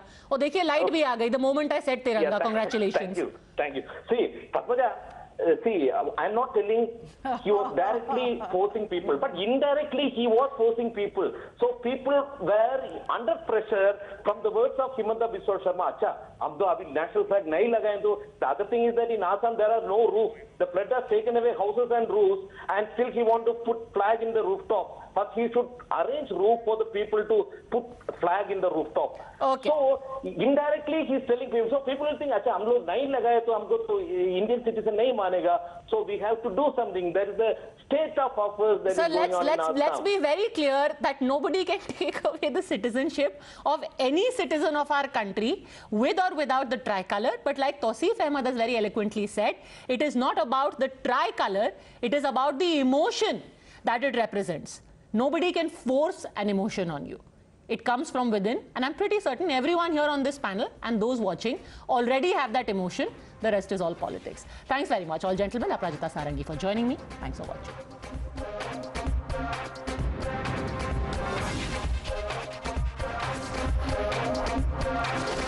The News Hour at 10 will be right back after the break. The most pressing issues, the most informed minds, a free and fair exchange. Converse India with Rahul Shivshankar.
You're watching the News Hour at 10.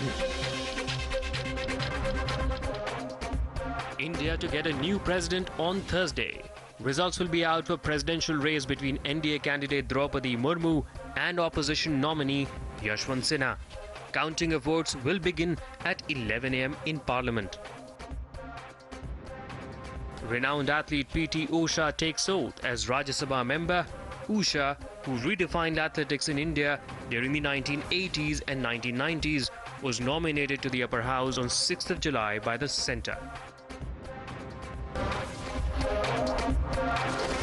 The News Hour at 10. We'll be right back after the break.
At 10. Centre reviews the COVID-19 situation across 115 districts in 9 states after a spike was reported in cases. The government stressed on accelerating vaccination in West Bengal, Maharashtra and other states. The pro-vice chancellor of prestigious Jadavpur University, Samant Das, was found dead under mysterious circumstances. His body was recovered from his residential apartment. Das was found hanging from a ceiling fan. A probe has been launched.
Chinese President Xi Jinping has asked officials to step up efforts to uphold the principle that Islam in China must be Chinese in orientation.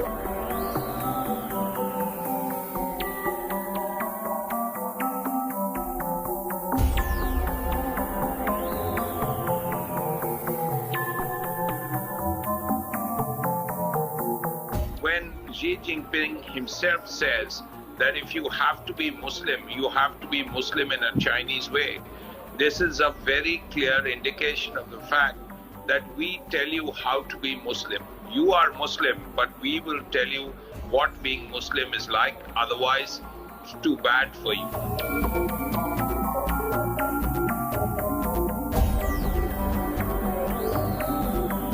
She visited the volatile Xinjiang region where the Chinese security forces for the last several years have made efforts to control protests by the Uyghur Muslims over settlements from Han Chinese from outside the province. In recent years, all these concentration camps have sprouted, the re-education camps have sprouted. There is talk of how body parts like kidneys are being taken away from Uyghurs and sold in the open market. It's called the world's red market. The Chinese expectedly are leaders at it. So what Xi Jinping has said only underlines what China has been doing all this while.